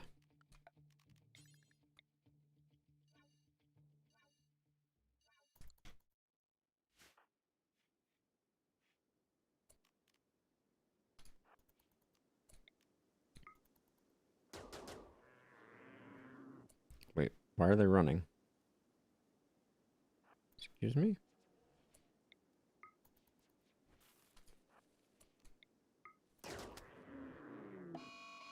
Okay, slow down, game.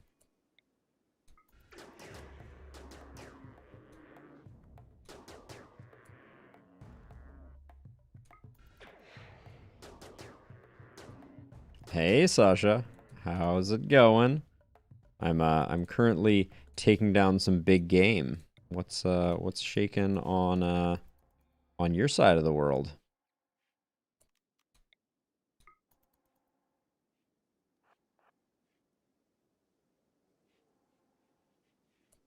The big game are these right here. So this is a thrumbo. They are massive. This one is 75 years old, and they like to eat trees, among other things. And they're very mean.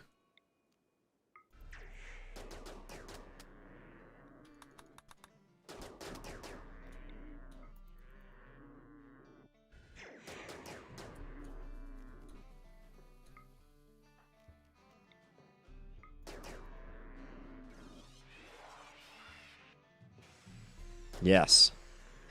They are, I believe the term for that is dendrivores, are tree eaters. But yeah, there are very few trees on my map because there is no sun. So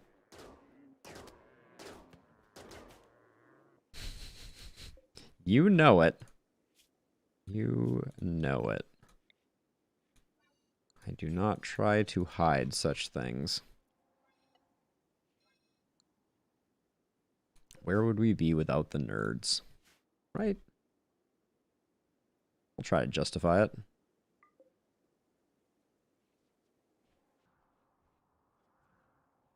So the very exciting development we have on this side of things is the father of Kenta, the honorarily most despised member of the colony, who later became a hero and redeemed themselves, is his father showed up randomly. So Tony is the father of Kenta, and Tony is grew up a pickpocket and then later became a criminal surgeon, and really enjoys body modding and is an iron-willed jogger. So very interesting character that I am. Yes, indeed. Very interesting character that I'm considering adding to the colony if I can find a place to put a bedroom for them. What would a bedroom right here look like? I think that is big enough to work. Not a very scenic location. It's pretty far away from all the other stuff. Could mess with pathing. Raid pathing, that is. We could end up getting some weird raids that came through this way. So I don't know if we want to do that. I'll have to think on this. The good news is we're not going to have to make a decision on Kenta's father's recruitment. I guess we could also just use one of these bedrooms as a stopgap. But we won't have to make those decisions during this particular episode. Or this particular one. Oh, really? I did not need fibrous mechanites in my life. Fibrous mechanites are a nasty disease that, I guess they do increase manipulation, moving, blood pumping, but they make you much more tired. So that will be a challenge for us. We finally recovered from the absolute disaster that was that terribly timed and terribly located infestation. We're in much better shape than we were before. Oh, and look at all this thrumbo meat. Just so much thrumbo meat. And we picked up a psychic soothe for the ladies, so we should be getting some good inspirations from them.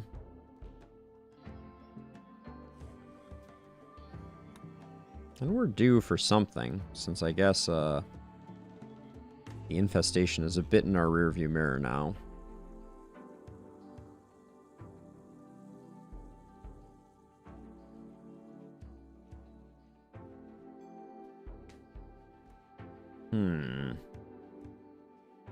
Still trying to puzzle out. Kenta's room is so ridiculous.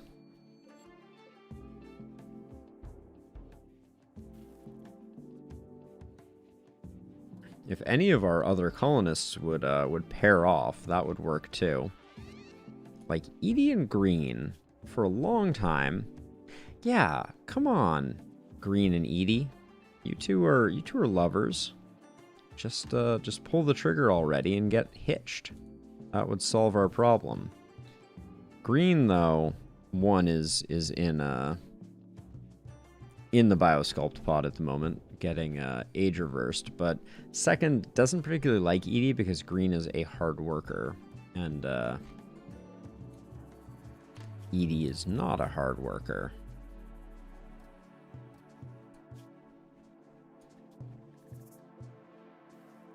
I wish when people were in the biosculpt pod you could still see their attributes.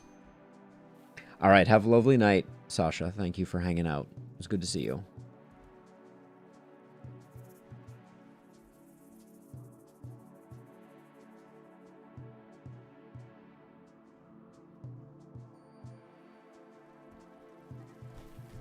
Oh, you two.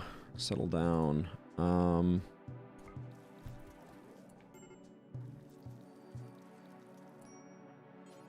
White couldn't be bothered to stop even eating there. And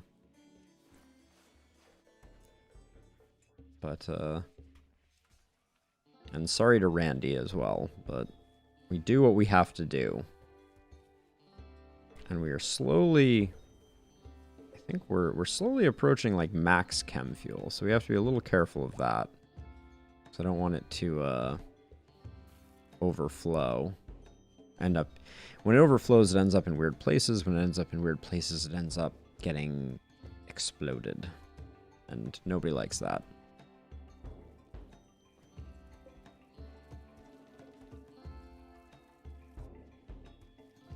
We desperately need traders, though. That is a... Ooh. Ask and ye shall receive, apparently. Combat suppliers, too. Alright, let's see how much we can offload here. Send items or silver to orbital traders. You must build an orbital trade beacon and place it in a stockpile. I know. I'm aware of this. This is not news to me. Gosh, I just want to sell, like... 750?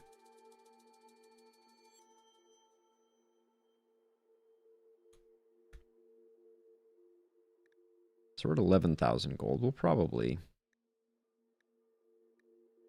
keep the triple rocket. Hey, Mion.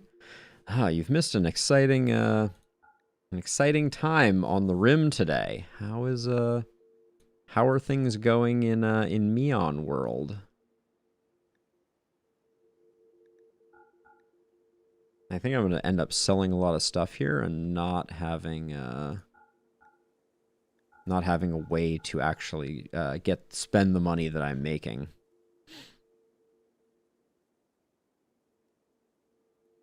Oh yeah, today has been a rough one, like all the other ones. I wouldn't want it any other way. Ooh, an excellent Phoenix armor. I'll pick that up just because it takes up less space. And then... They really don't have much, do they? We can buy 3 plasma swords. Do I want 3 plasma swords? This might be the question that I should be asking. I'll do it. Why not? Clear up some space.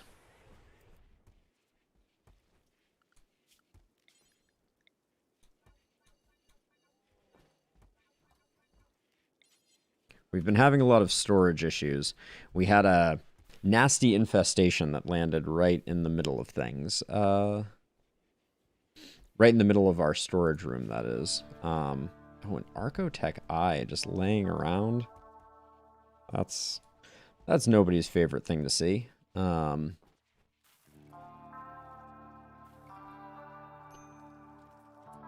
hold on a second, Flynn. Let's not...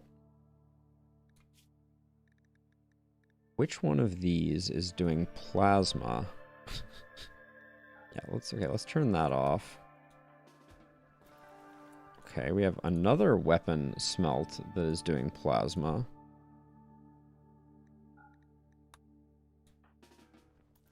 Okay. Oh, that's better, I guess. I just finished the research for recurve bows. I have no memory of asking for that. But I guess we're just working our way left to right through everything. Oh.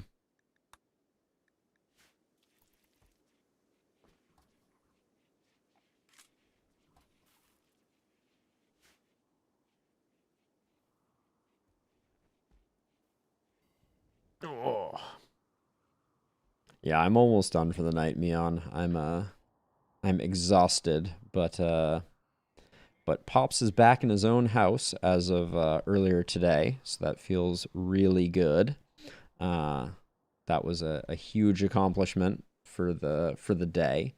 So I spent all day running around and need to head over early tomorrow to check in on him and make sure all is well. But yes, much work went in. No, I can't stay with him. His house situation is not one that I could live in.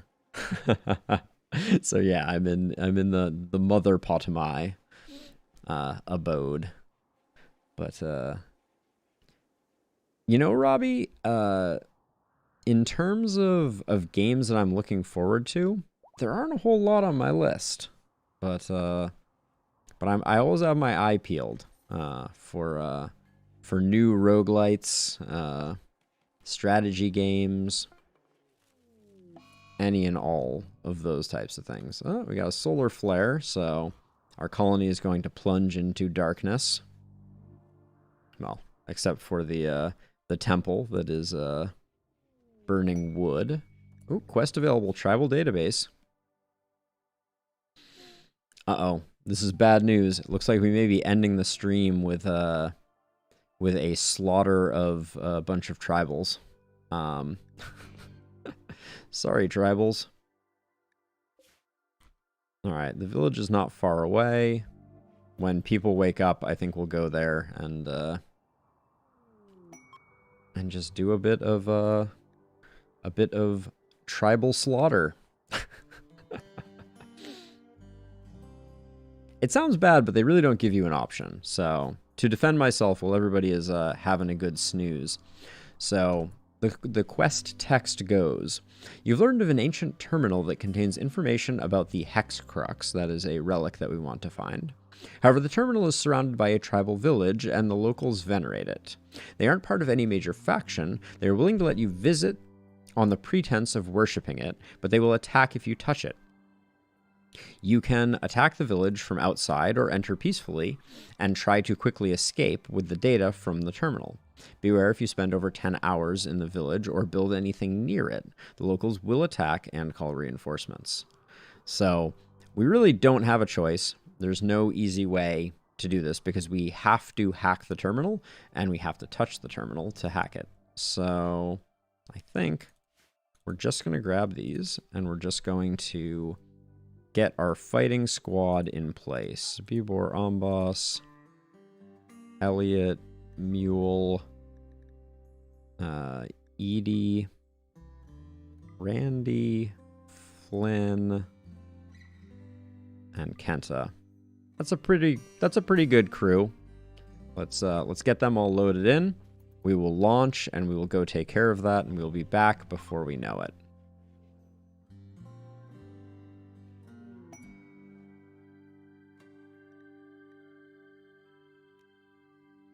Why is Bubor not available? All right, Bubor's already in. Let's launch. Oh, Flynn is missing. Flynn, where are you? Get in here. I don't have time for your shenanigans. All right. So we launch to here. We'll drop at edge. So when we initially land, they will not be hostile to us. And this is where we need to go. But unfortunately, there's no way to, there's no real way to avoid attacking them. So I think we come over here because we got some good cover.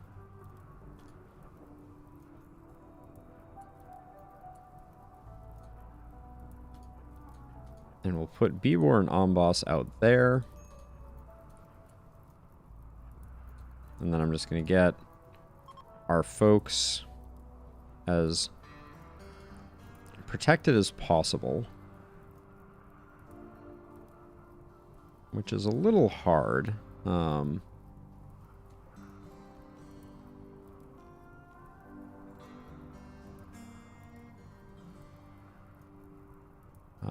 What can we do here? Oh, we can use this this as well. Now we're gonna want to start this off with a bang. So I'm going to bring Elliot over here, and we're going to wait for a good Berserk Pulse here. Oh, that looks like it's pretty good. And there was a firefight. All right.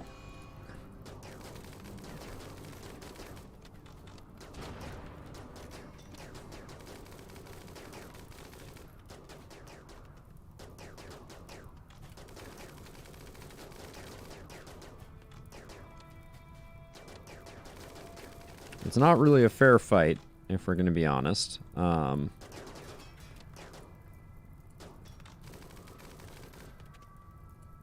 we did down 2 people. Misogynistic slowpoke and a hypersensitive psychopath. And also a psychically sensitive undergrounder quick sleeper. Alright, none none interesting. Edie's gonna go hack the ancient terminal. And I guess Valentin can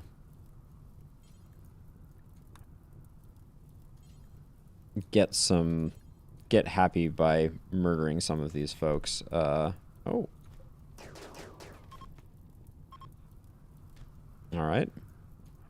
And actually, this is going to take too long. So, while Valentin works on this one, I'm going to have Bibor finish this one up. Because they both enjoy a little bit of murder. Ooh, good hit.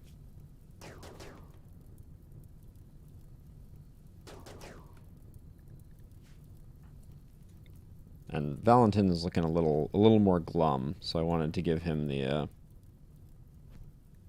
option of getting the kills.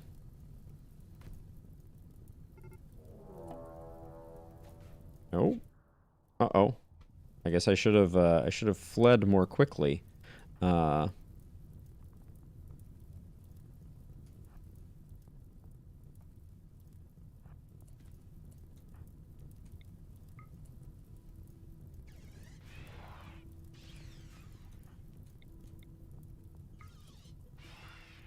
Okay, so we're gonna get behind this cover, and we should be a-okay.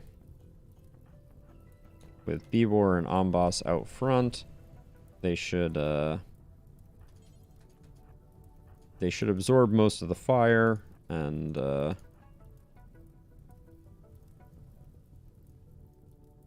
oh, they're not attacking immediately?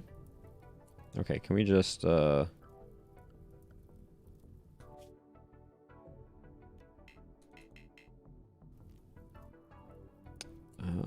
okay, did it say they're gonna we get to prepare? Great. I don't want to prepare.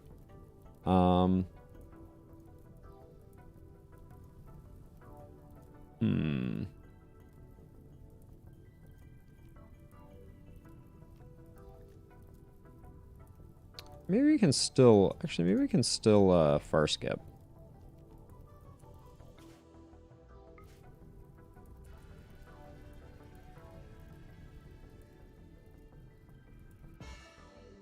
Alright. We can indeed.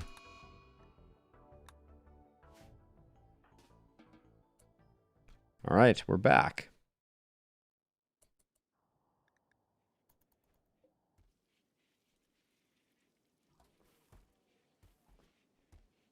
So I have this interesting idea to spend some time augmenting Tony while they are still they still have 30 days of paralytic abasia. Just kind of, get them up to snuff. Could be interesting. Oh, that's right. We had the flu. I guess we were hopefully not ignoring that too much. No, I think we're good. Okay. That's one quest down. What is this quest? Okay, so we have Puspos' prisoners. Damian Puspos of the Exus Empire seeks your help. 9 prisoners for 19 days. We will endure 3 raids of roughly 100, which isn't too bad. Psychic Sensitizer, Eltex Robe.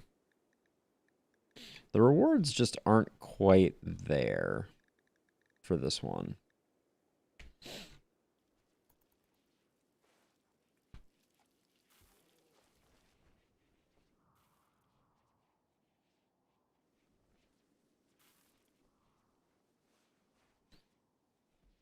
But I think this is probably where we're going to leave it.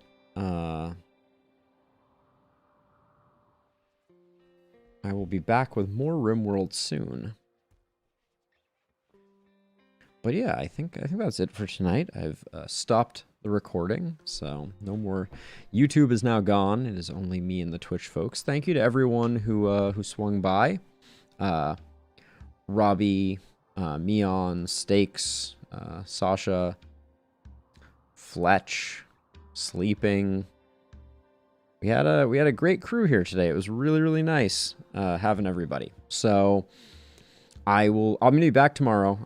For the time being, I'm just gonna keep streaming every day until my YouTube backlog gets back to something respectable. But yeah, this was a lot of fun. It was awesome getting back into RimWorld. New patch seems to be adding a lot of life and interest to the game.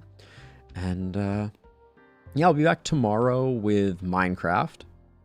And then the day after that, I'm looping back to the last spell, and we're going to start to get that backlog rolling. So for now, have a wonderful night. Meon Steaks, take it easy. And yeah, I'm going to get to sleep hopefully before midnight for the first time in a while. Bye-bye, everybody. Maybe. Where's my OBS? Graceful exit, as always.